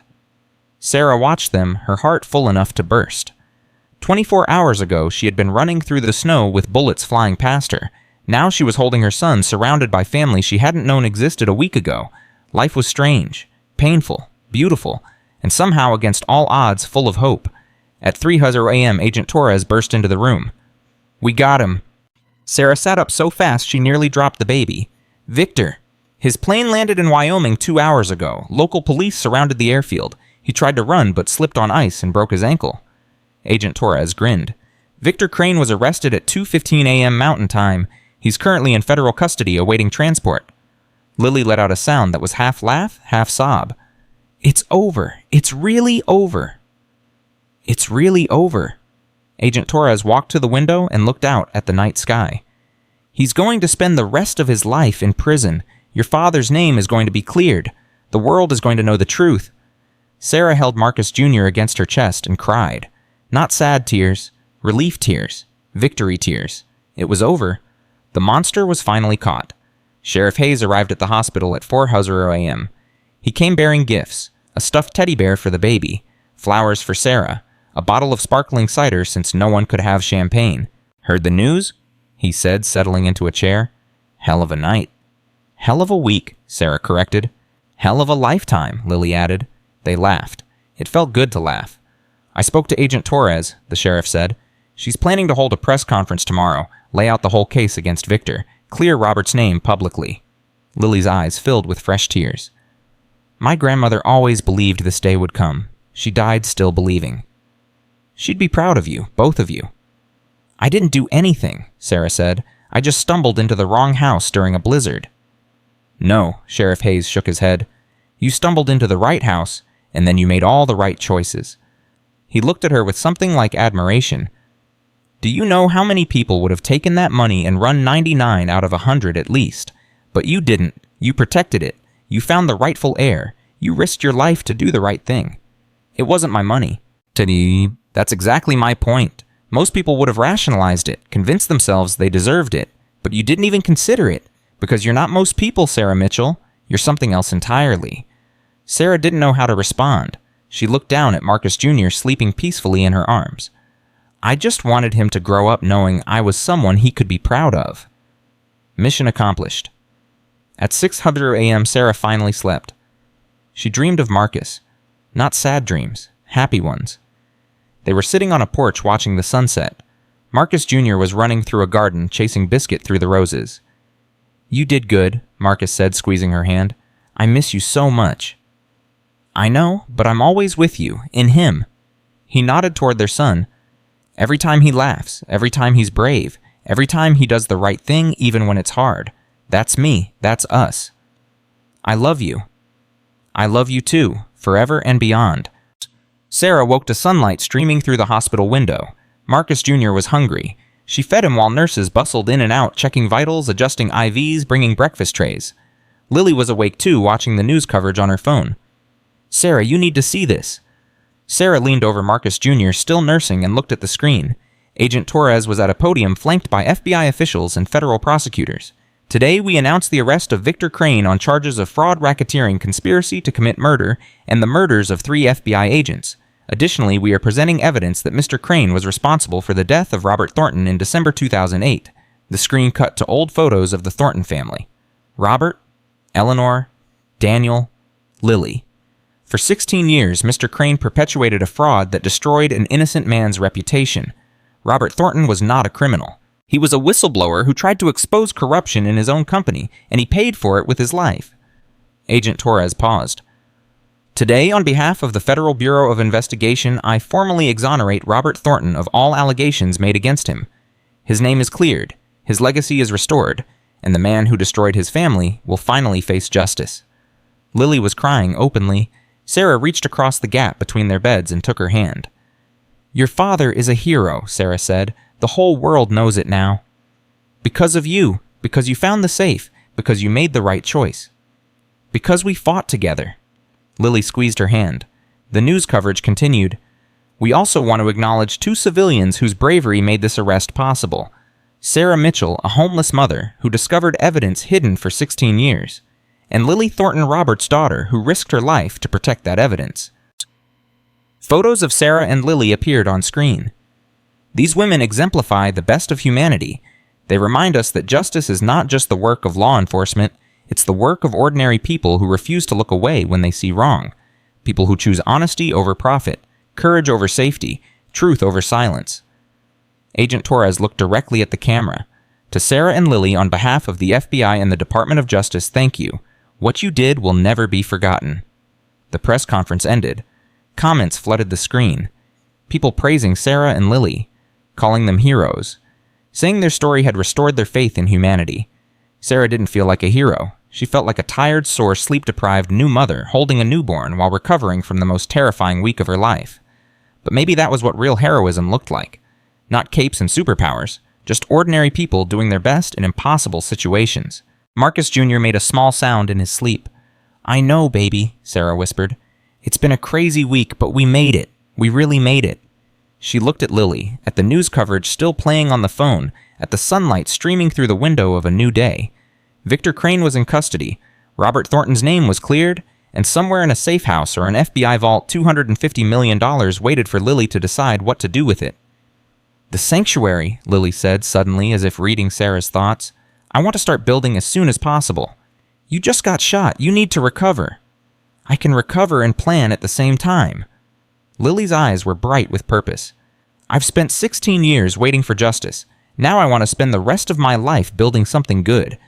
The lodge, my parents' forever home. We'll turn it into everything my mother dreamed of. Lily's voice grew stronger. A place for women with nowhere else to go, mothers and children who need safety, hope, a second chance. Sarah thought about her own journey, the parking lots and laundromats, the cold nights and hungry mornings, the desperation that had driven her into a blizzard. I want to help, she said. Not just with money. I want to work there. Help run it. Be part of it. I was hoping you'd say that. Lily smiled. Partners, remember? Partners. Marcus Jr. yawned, completely unimpressed by the momentous decisions being made around him. Both women laughed. "He's going to grow up there," Sarah said, "in the sanctuary, surrounded by women who love him. He's going to have so many aunts he won't know what to do with them all. He's going to be so confused about why there are never any men around. We'll explain it when he's older. For now, he just needs to know he's loved." Sarah kissed the top of her baby's head. "That," she said, "he will always know." The morning sun climbed higher. Somewhere in the hallway, a doctor made rounds. In another room, a baby cried and was comforted. Life went on. Sarah looked at her son, at Lily, at the future stretching before them, uncertain but full of possibility. She had lost so much. Marcus, her home, her sense of safety, but she had gained so much more. A family, a purpose, a legacy to build, and most importantly, hope. Real, lasting hope. The kind that couldn't be killed by blizzards, or bullets, or evil men. The kind that bloomed in the darkest places and refused to die. Sarah Mitchell had entered that lodge a homeless, desperate woman running out of time. She was leaving it a mother, a hero, and a builder of sanctuaries. And somewhere she knew Marcus was smiling. 3 weeks after Marcus Jr. was born, Sarah stood in front of the Thornton Lodge for the first time since that terrible night. The broken windows had been boarded up. Yellow police tape still fluttered around the perimeter. Snow covered the porch where she had nearly died. "Are you sure you're ready for this?" Lily asked, standing beside her. Sarah shifted Marcus Jr. in her arms. The baby was sleeping, oblivious to the significance of this moment. "I need to see it. I need to remember why we're doing this." They walked up the porch steps together. Sarah's hand trembled as she pushed open the front door. The living room looked different in daylight. Smaller somehow. Less threatening. Just a dusty room in an abandoned house. But Sarah could still see it. The fireplace where she had huddled for warmth. The couch where Lily had slept. The stairs she had climbed while searching for clues. "It's strange," Lily said quietly. "I've spent my whole life thinking about this place, dreaming about it, and now that I'm here, it just feels like an old house. Houses are just buildings. It's what we do with them that matters." Sarah walked to the fireplace and ran her hand along the mantel. The photograph of the Thornton family was gone, taken as evidence, but she could still picture it. "Your parents were happy here," she said, "before everything went wrong." "I know. That's why I want to fill it with happiness again." A sound from upstairs made them both freeze. Biscuit, who had been sniffing around the kitchen, started barking frantically. "What was that?" Sarah pulled Marcus Jr. closer. "Probably just an animal. The house has been empty for weeks." But the sound came again. Footsteps. Deliberate. Human. Lily grabbed Sarah's arm. "We need to leave. Now." Before they could move, a figure appeared at the top of the stairs. Sarah's heart nearly stopped. Then the figure stepped into the light, and she saw it was just an old man. White hair, stooped shoulders, eyes that had seen too much. "Please don't be alarmed," the man said, his voice thin and reedy. "I'm not here to hurt anyone." "Who are you?" Lily demanded. "How did you get in here?" "The back door. Same way I've been getting in for 16 years. He started down the stairs, slowly gripping the railing. "I used to work for your father, Lily. I was his accountant. My name is Howard Finch." Lily's eyes widened. "Howard Finch. I remember that name. You testified against my father at the investigation." "I did, and I've regretted it every day since." He reached the bottom of the stairs and stood before them, a broken man in a wrinkled suit. "Victor Crane threatened my family, my wife, my children. He said if I didn't testify the way he wanted, he would destroy them." Howard's voice cracked. "So I lied. I said your father was guilty when I knew he was innocent. I helped Victor steal everything Robert had built." "Why are you telling us this now?" "Because Victor is in prison, because I saw the news, because I'm dying and I can't go to my grave with this sin on my conscience." Sarah watched Howard's face. She had learned to read people during her months on the street. Liars had a certain look, a certain tension in the eyes. Howard Finch wasn't lying. "What do you want from us?" she asked. "Nothing. I just wanted to say I'm sorry. To Lily, to the memory of Robert and Eleanor, to everyone Victor destroyed." He reached into his pocket. Both women tensed. But he only pulled out an envelope. "This is everything I have. Bank statements, recordings, documents proving I perjured myself under Victor's orders." He held it out to Lily. "It won't bring your father back, but maybe it will help put Victor away forever." Lily took the envelope with trembling hands. Why didn't you come forward before, when Agent Torres was building her case? I was afraid. Victor still had people watching me. But now that he's arrested, now that the FBI has frozen all his assets, his network is falling apart. Howard's eyes filled with tears. I'm 73 years old. I have pancreatic cancer 6 months, maybe less. I needed to do one right thing before I die. Sarah felt her anger toward this man softening. He had done terrible things, but he was here now trying to make amends. Thank you, she said, for coming forward. Howard looked at her, at Marcus Jr. sleeping in her arms. You're the one who found the safe. I read about you in the papers. He smiled sadly. Robert would have liked you. He always admired people who did the right thing, even when it cost them everything. He turned to leave. Howard? Lily called. He stopped. My father. What was he really like? I was 2 when he died. I don't remember him at all. Howard was quiet for a long moment. Robert Thornton was the best man I ever knew. He was brilliant, yes, a genius at business, but more than that, he was kind. He remembered everyone's birthday. He visited employees in the hospital. He once gave his coat to a homeless man in the middle of winter. Sarah's throat tightened. He loved your mother more than anything in the world. He used to say that finding Eleanor was like finding the missing half of his soul. Howard's voice softened. And he adored you and Daniel. He talked about you constantly, his miracle children he called you, his reasons for everything. Lily was crying openly now. When Victor started his takeover, Robert could have run. He could have taken the money and disappeared, but he stayed. He fought, because he wanted to leave you something more valuable than money. He wanted to leave you the truth. Howard walked to the door. Build something beautiful here, Lily. Fill this house with the love your parents always intended. That's the best way to honor them. He left, disappearing into the winter afternoon. Lily stood motionless, clutching the envelope, tears streaming down her face. Sarah put her free arm around her. You okay? No. Lily laughed through her tears. But I will be. She opened the envelope and pulled out the documents. Page after page of evidence. Recordings on a USB drive. Bank statements showing payments from Victor to Howard. This is going to Barry, Victor, Lily said. Agent Torres needs to see this immediately. Call her. I'll wait here. Lily stepped outside to make the call, leaving Sarah alone with Marcus Jr. and Biscuit. Sarah walked through the house slowly, imagining what it could become.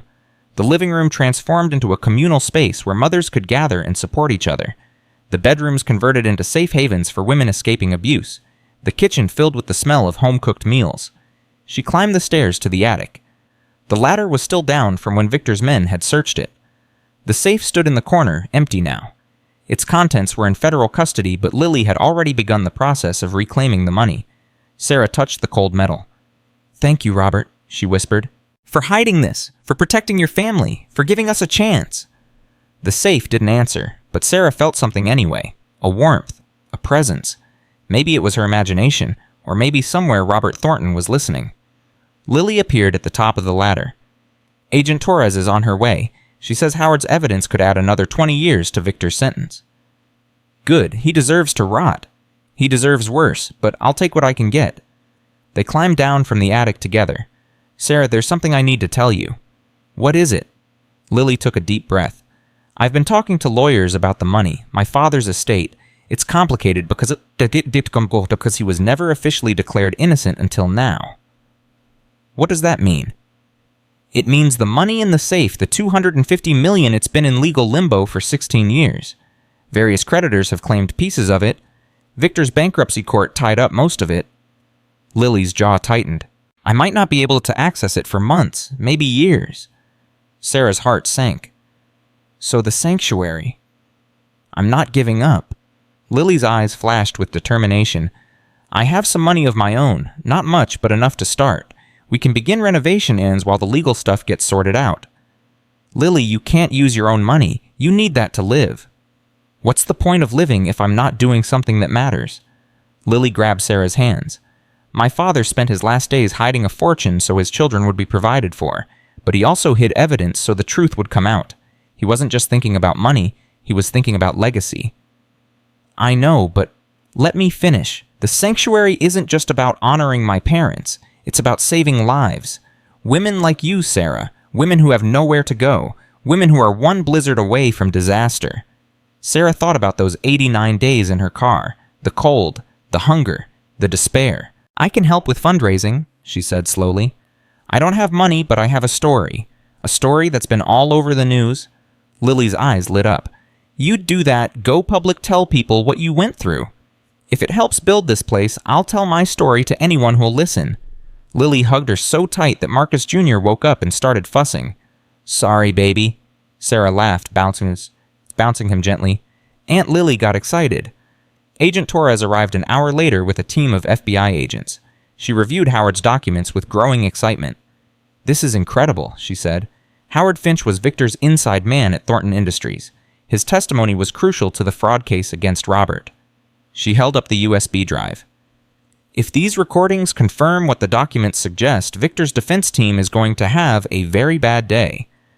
"Will it be enough to keep him in prison forever?" Lily asked. "Combined with everything else Victor Crane is looking at, multiple life sentences. He'll die behind bars. I guarantee it." Lily closed her eyes. "Thank you." "Thank Howard Finch. He's the one taking the risk here. When this goes public, he'll face perjury charges too." "He's dying. He has 6 months." Agent Torres nodded grimly. "I know, but he still came forward. That takes courage." She gathered the documents and prepared to leave. "Ladies, I want you to know something. In 20 years of doing this job, I've never seen a case like this. 2 women, complete strangers, coming together to take down one of the most powerful criminals in the state." She looked at them with something like admiration. "You should be proud of yourselves." "We just did what was right," Sarah said. "That's exactly my point. Most people don't. Most people look the other way. But you didn't. And because of that, a monster is going to prison, and an innocent man's name is going to be cleared forever." Pshum. She shook their hands and left. That night, Sarah and Lily stayed at a hotel near the lodge. They couldn't sleep in the old house yet, not with winter still raging and the renovations months away.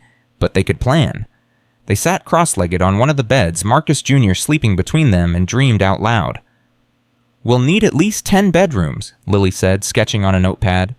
"More if we can afford the expansion, plus a nursery, like I said, and a medical room for basic checkups. Job training facilities," Sarah added.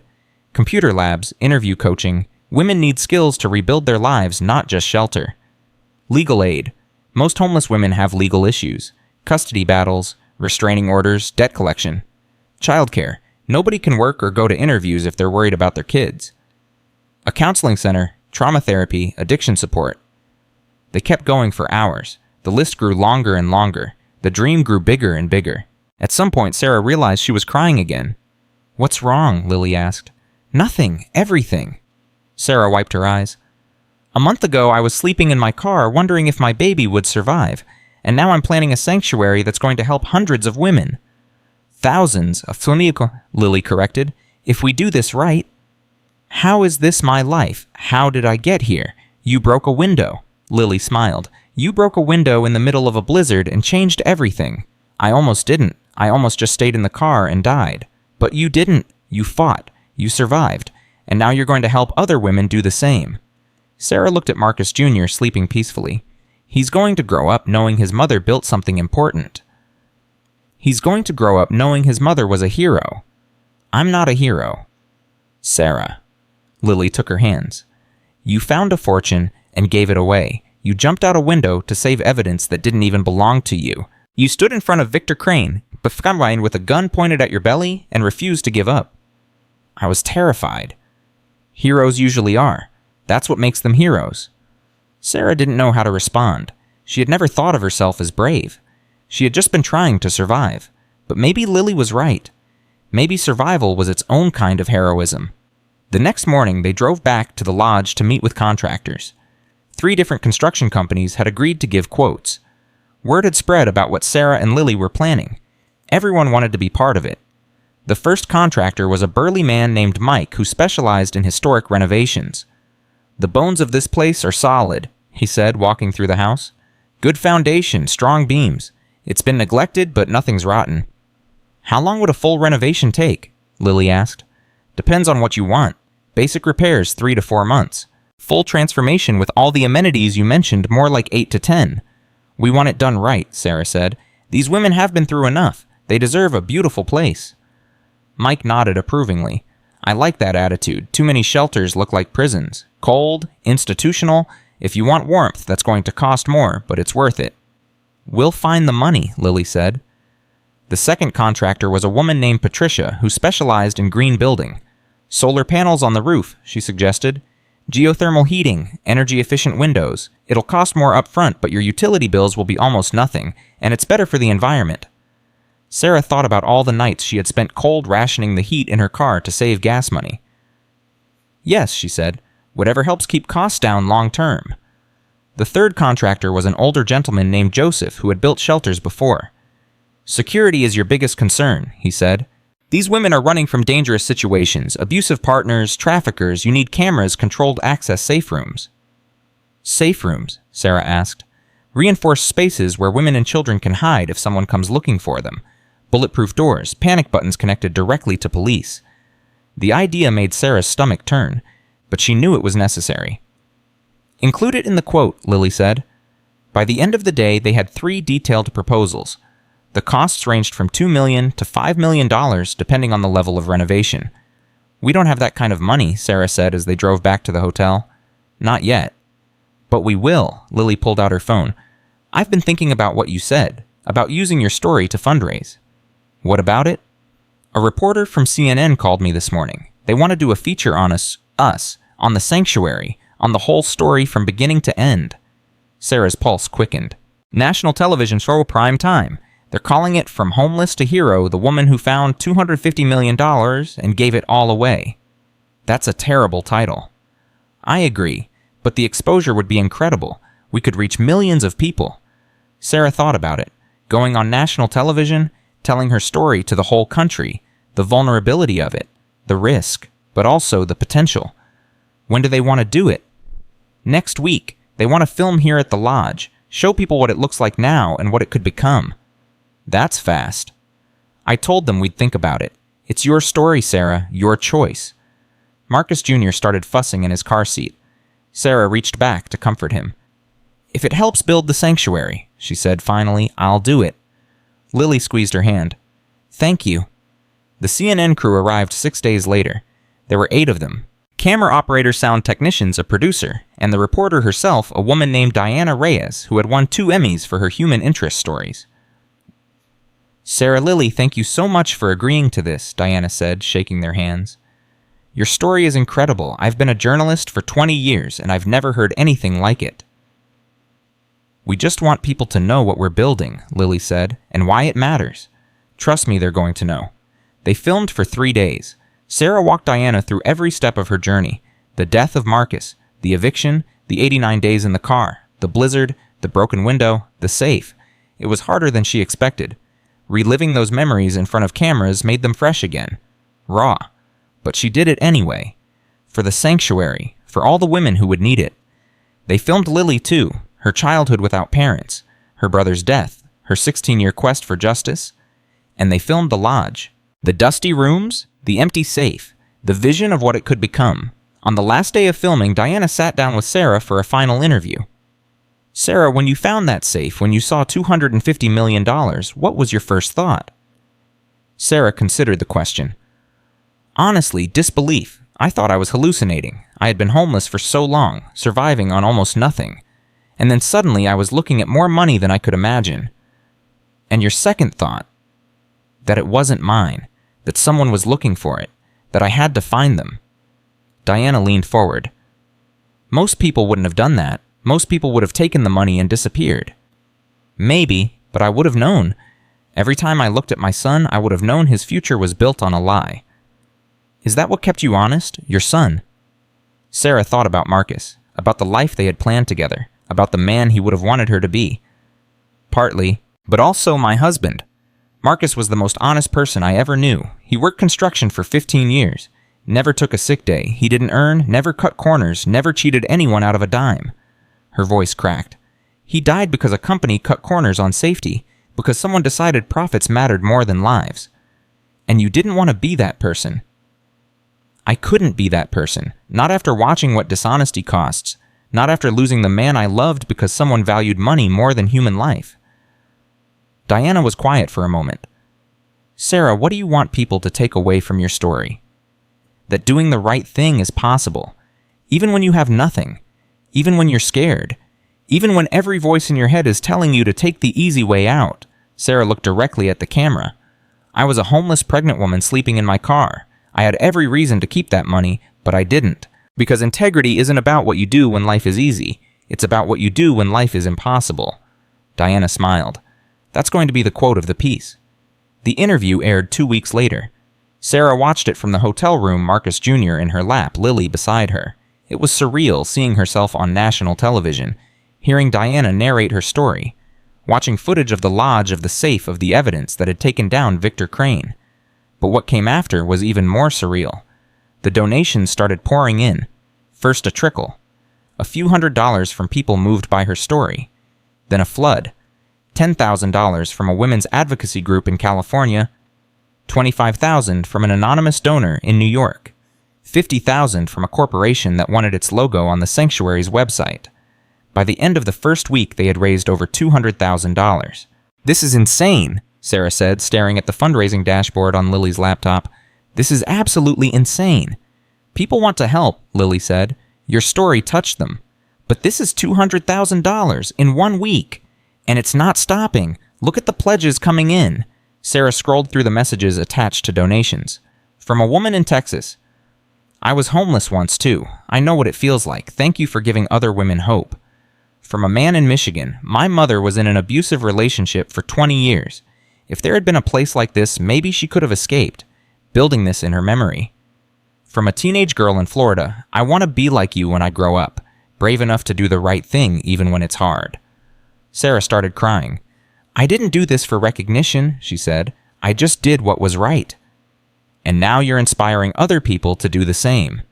Lily put her arm around Sarah. This is the ripple effect. One act of integrity creates another, which creates another. You started something, Sarah. Something much bigger than a sanctuary. The donations kept coming. By the end of the first month, they had raised over $1 million, enough to start construction. The groundbreaking ceremony happened on a bright February morning. The snow had melted enough to clear the construction site. Workers stood ready with shovels. Reporters gathered with cameras. Local politicians showed up to attach themselves to the good press. But the most important guests were the women. 23 homeless women from shelters across the county. Women who would eventually live in the sanctuary Sarah and Lily were building. Sarah stood before them, Marcus Jr. in a carrier against her chest, and spoke from her heart.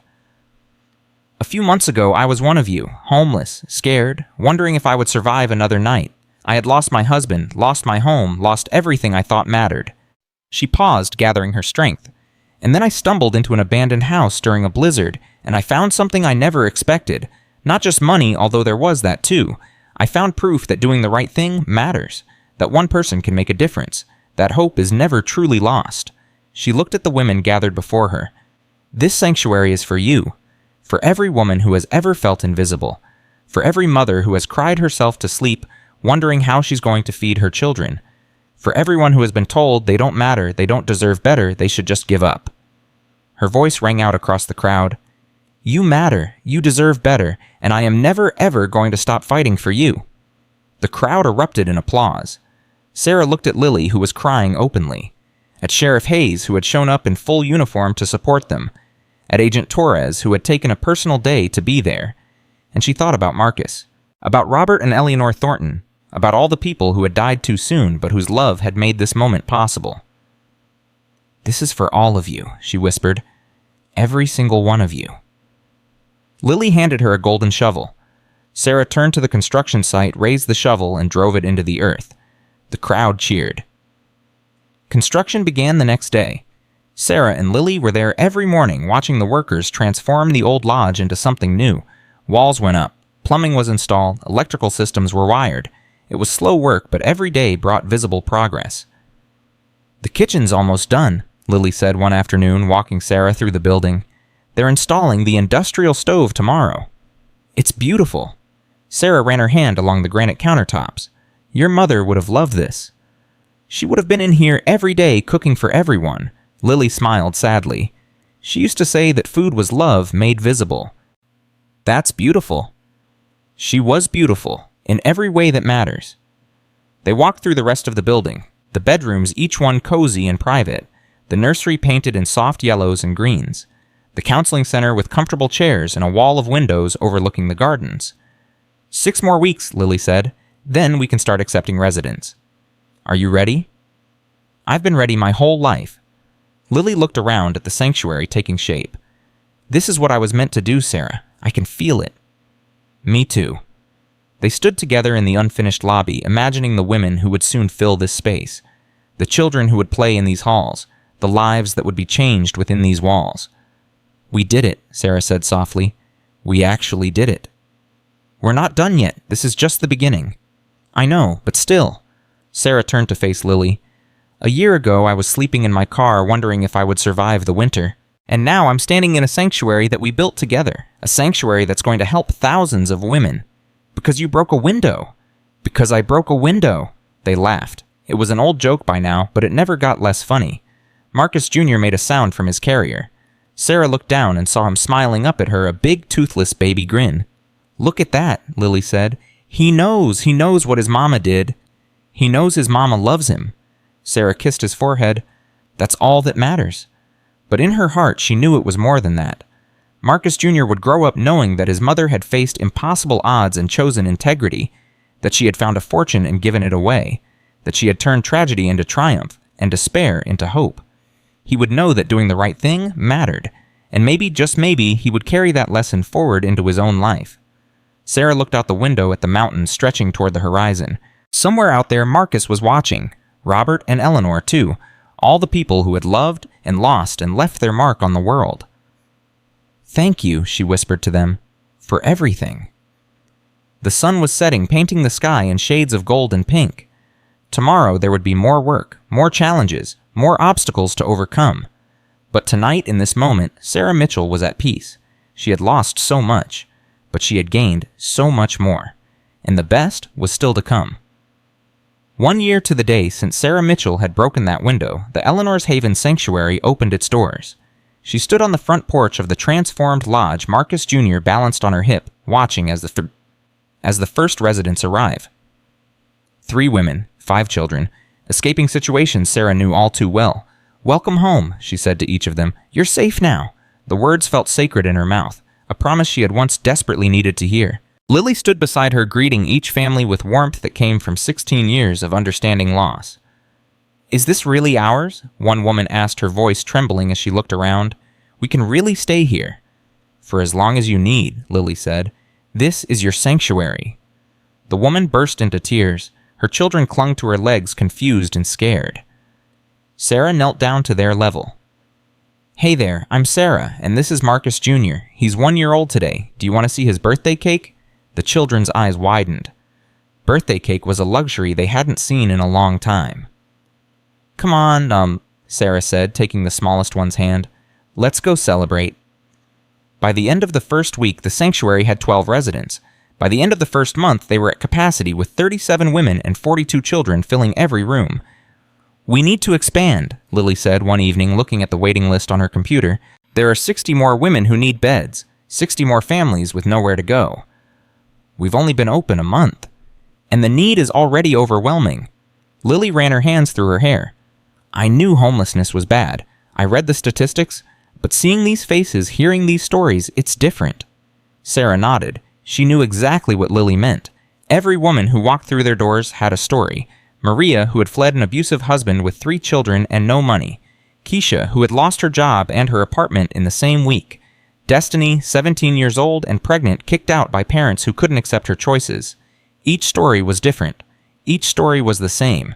People failed by systems that should have protected them. We'll find a way to expand, Sarah said. We always do. A knock on the office door interrupted them. Come in, Lily called. Sheriff Hayes entered, his face grave. Sarah's heart seized. She had come to recognize that expression. It never meant good news. What happened? She asked. Victor Crane died this morning. Heart attack in his prison cell. Lily went very still. Sarah didn't know what to feel. Relief, satisfaction, something darker. He didn't suffer enough, Lily said quietly. 16 years of searching, 16 years of building a case, and he just dies in his sleep. It wasn't exactly peaceful, Sheriff Hayes said. The guard said he was screaming about being followed, seeing things that weren't there. His mind had been deteriorating for months. Guilt, Sarah said, eating him alive. Maybe, or maybe just his body giving out. The sheriff shrugged. Either way, it's over. Really over now. Lily turned away, staring out the window at the mountains. I spent my whole life wanting to see him pay, to watch him realize that he lost, that my father won. Her voice cracked. And now I'll never get that chance. Sarah went to her, put her arm around her shoulders. Your father already won. This place, these women, the lives we're saving, that's victory. Victor Crane died in a prison cell alone and afraid. Your father's legacy is going to help thousands of people for generations. It doesn't feel like enough. It never will. That's the thing about grief. You can't fill the hole. You can only build around it. Lily leaned into Sarah's embrace. How did you get so wise? 93 days in a car gives you a lot of time to think. Sheriff Hayes cleared his throat. There's something else. Victor's assets, the ones that were frozen during the trial, they're being released. The court ruled that since Robert was officially exonerated, the money Victor stole from Thornton Industries goes back to the estate. Lily turned around. How much shall we... $47 million. Sarah's legs nearly gave out. 47 million? Lily repeated as if the words didn't make sense. On top of what's already in the safe. The safe money is still tied up in litigation. But this is separate. These are Victor's personal assets seized during the investigation, and since they were obtained through fraud against your father, they legally belong to you. Lily sat down heavily. That's enough to build 10 sanctuaries. Or expand this one and create a network across the state, Sarah said, her mind already racing. Lily, do you understand what this means? We can help everyone, every woman on the waiting list, every family who needs us. Sheriff Hayes smiled. I thought you'd be pleased. The lawyers will have paperwork for you to sign. Should take about 30 days to process.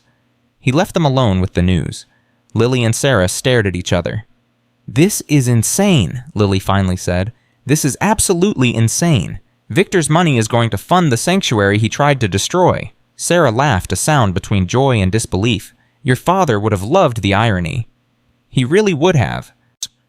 They sat together in silence, letting the magnitude of the moment sink in.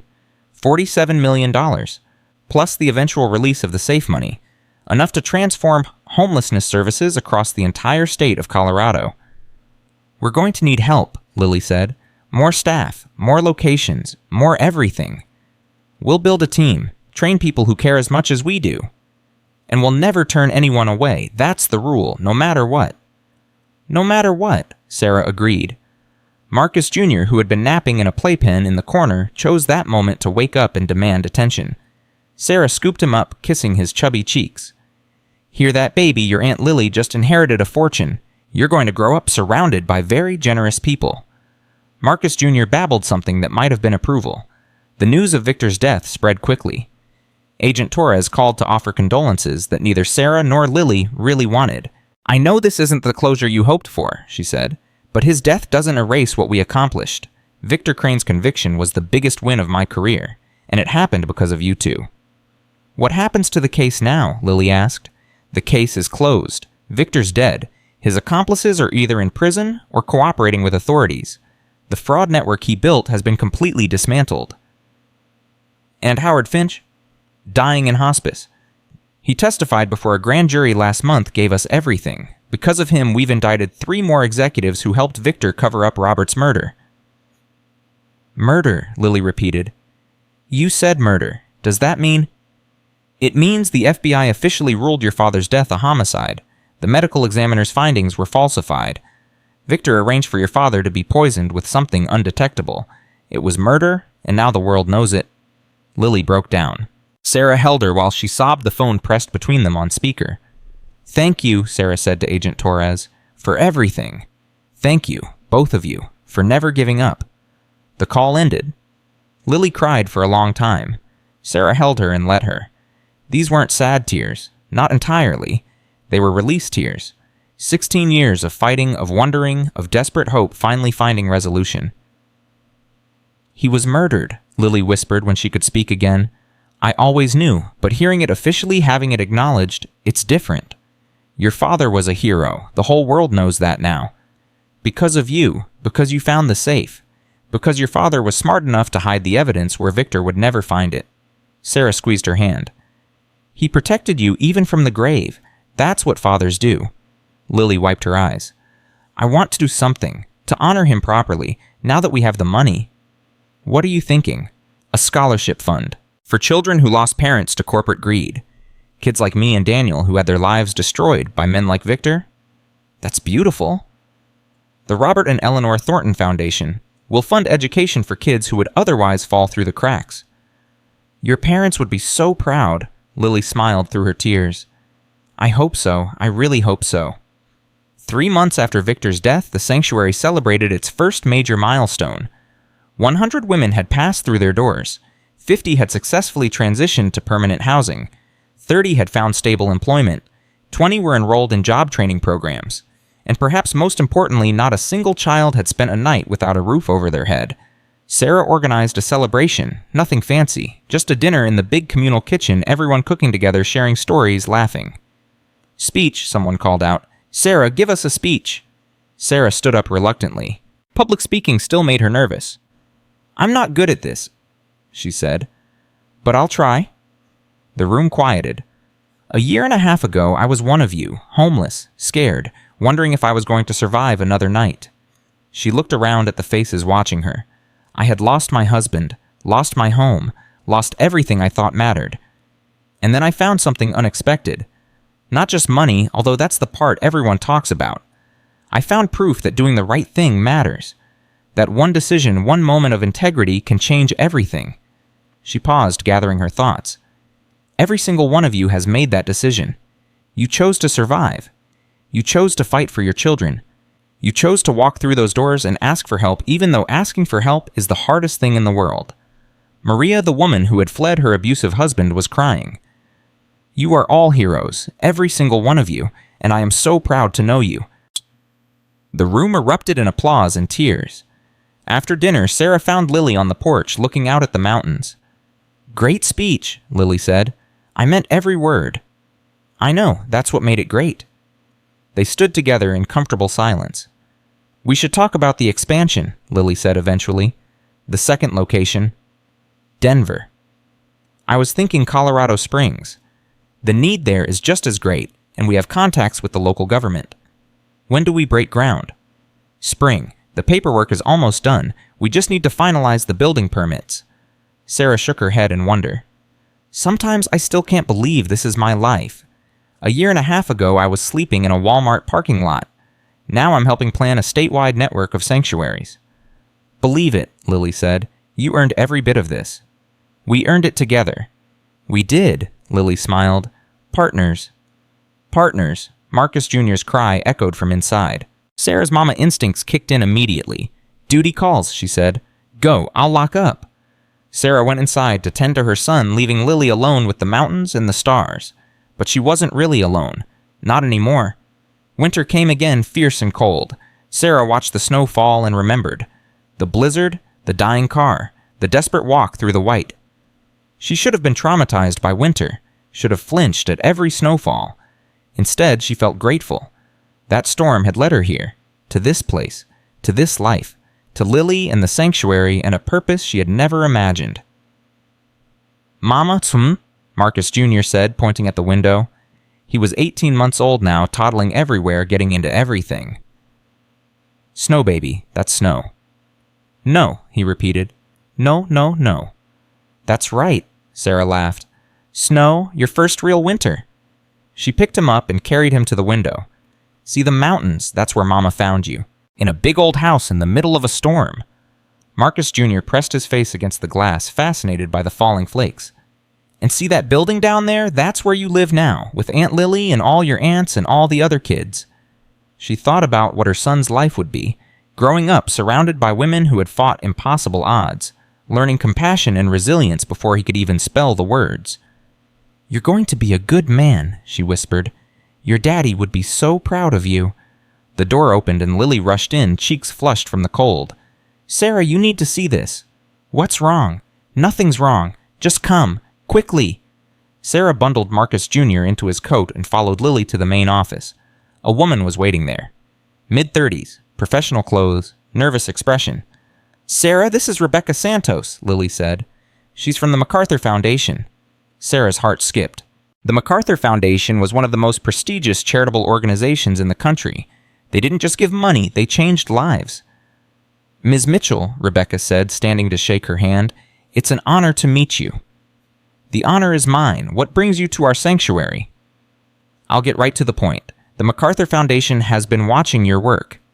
The sanctuary, the expansion plans, the lives you've touched. Rebecca paused. We'd like to award you a MacArthur Fellowship. Sarah stared at her. I'm sorry, a what? A MacArthur Fellowship. It's sometimes called the Genius Grant.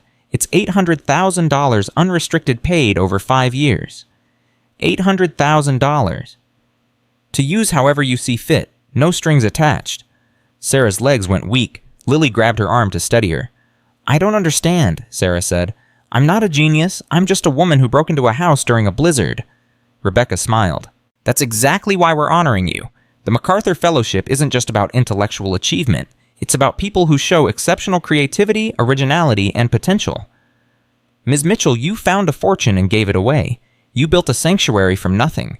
You've already helped hundreds of women rebuild their lives. Rebecca's voice softened. That's not ordinary. That's extraordinary. Lily was squeezing Sarah's arm so hard it hurt. I don't know what to say, Sarah managed. Say yes. Yes, I mean of course yes, but I want to donate it, all of it, to the sanctuary. Rebecca laughed. That's exactly what we expected you to say, and that's exactly why you deserve this award. She handed Sarah an envelope. The formal announcement will be next month. There will be press coverage, interviews, a ceremony in Chicago. I hope you're ready for the attention. Sarah thought about the CNN interview, the months of being in the spotlight, the constant questions about her story. I'll manage, she said. If it helps the sanctuary, I'll manage anything. Rebecca shook her hand again and left. Lily immediately pulled Sarah into a crushing hug. A MacArthur Fellowship. Sarah, do you understand what this means? I understand that I'm going to have to buy a fancy dress for Chicago. You're going to be famous, really famous, not just local news famous, national famous. I don't want to be famous. Too bad, you're a genius now, officially. They both laughed, giddy and overwhelmed. Marcus Jr., unimpressed by the proceedings, started fussing for his lunch. Some things never change, Sarah said, picking him up. Genius or not, I'm still on baby duty. Wouldn't have it any other way. The MacArthur ceremony took place in April. Sarah stood on a stage in Chicago wearing a dress Lily had helped her pick out, looking out at an audience of philanthropists, activists, and journalists. Her acceptance speech was short. I'm not a genius, she said. I'm a mother who did what any mother would do. I survived for my child. I fought for my child. And when I had the chance to steal a fortune, I gave it away because I wanted my child to grow up knowing that his mother was someone he could be proud of. She looked out at the audience. If that makes me a genius, then every homeless mother is a genius. Every woman who has ever chosen integrity over convenience is a genius. Every person who has ever done the right thing when the wrong thing would have been so much easier is a genius. She raised the award above her head. This isn't for me. This is for them. For all the geniuses who never get recognized. For all the heroes who never get celebrated. For all the mothers who fight impossible battles every single day. The applause was thunderous. Afterward, at the reception, a woman approached her. Miss Mitchell, my name is Catherine Blackwell. I'm the CEO of Blackwell Industries. Sarah recognized the name. Blackwell Industries was a Fortune 500 company worth billions. It's nice to meet you, Sarah said, trying not to be intimidated. I was moved by your speech, and I've been following your work at Eleanor's Haven. Catherine handed her a business card. I'd like to discuss a partnership. My company has significant resources for corporate philanthropy, and I believe your sanctuary model could scale nationally. Nationally? Eleanor's Haven franchises in every major city, thousands of beds, tens of thousands of women helped every year. Catherine smiled. If you're interested, of course. Sarah's mind reeled. National expansion, corporate backing, the ability to help not hundreds of women, but millions. I'm very interested, she said. Let me talk to my partner. Of course, I look forward to hearing from you. Catherine disappeared into the crowd. Sarah found Lily by the appetizer table trying to figure out what half the fancy foods were. I think this is caviar, Lily said, holding up something suspicious. Should I try it? Later. You need to hear this first. Sarah told her about Catherine Blackwell's offer. Lily nearly dropped the caviar. National expansion. She wants to take Eleanor's Haven national. That's what she said. Sarah, that's the dream. That's the whole dream. Sanctuaries everywhere. No woman ever sleeping on the streets again. It's a lot to take on. We've taken on a lot before. Sarah thought about everything they had already accomplished. The sanctuary, the expansion, the scholarships, the thousands of lives already changed. Let's meet with her, she said. Hear the details, see if it's real. And if it is, then we build an empire of hope. Lily grinned. I like the sound of that. The meeting with Catherine Blackwell happened 3 weeks later. It was real. Very real. Blackwell Industries offered to invest $50 million over 5 years to help Eleanor's Haven expand to 10 cities. They would provide operational support, corporate connections, and access to their vast network of philanthropic partners. In exchange, they wanted naming rights on some buildings and the positive press that came with supporting such a high-profile cause. It's a good deal, Lily said afterward. Better than good. This is transformative. But is it what your parents would have wanted corporate involvement in their legacy? Lily thought about it. My father built a corporation. He believed in the power of business to do good. He would have loved this. She paused. But more than that, he would have loved the results. The women helped. The lives changed. The impact. Then we accept? We accept. They signed the partnership agreement on a sunny May morning. The press coverage was enormous. Sarah and Lily gave dozens of interviews explaining their vision for a national network of sanctuaries. We want to end family homelessness in America, Sarah told CNN. Not manage it, end it. That's an ambitious goal, the interviewer said. Ambitious goals are the only ones worth having. Within months, construction began on Eleanor's Haven locations in Denver, Phoenix, and Seattle. Within a year, they were operating in 8 cities. Within 2 years, they had helped over 15,000 women and children find safety and stability. The waiting lists were still long. The need was still overwhelming. But for the first time, the tide was turning. On the 3rd anniversary of the sanctuary's opening, Sarah stood in the original lodge, now bustling with activity, and marveled at what they had built. Marcus Jr., now 4 years old, ran through the hallways with the other children, his laughter echoing off the walls. Mama, he called, running up to her. Come see what I made. He dragged her to the art room where children were painting pictures of their families. Marcus Jr. pointed to his creation. Stick figures in front of a house. 2 women, 1 small boy, and a dog. That's me, he said, pointing to the smallest figure. And that's you, and that's Aunt Lily, and that's Biscuit. Where's your daddy? Sarah asked gently. Marcus Jr. pointed to the sky where he had painted a yellow sun with a smiley face. He's watching us, he said, making sure we're happy. Sarah's eyes filled with tears.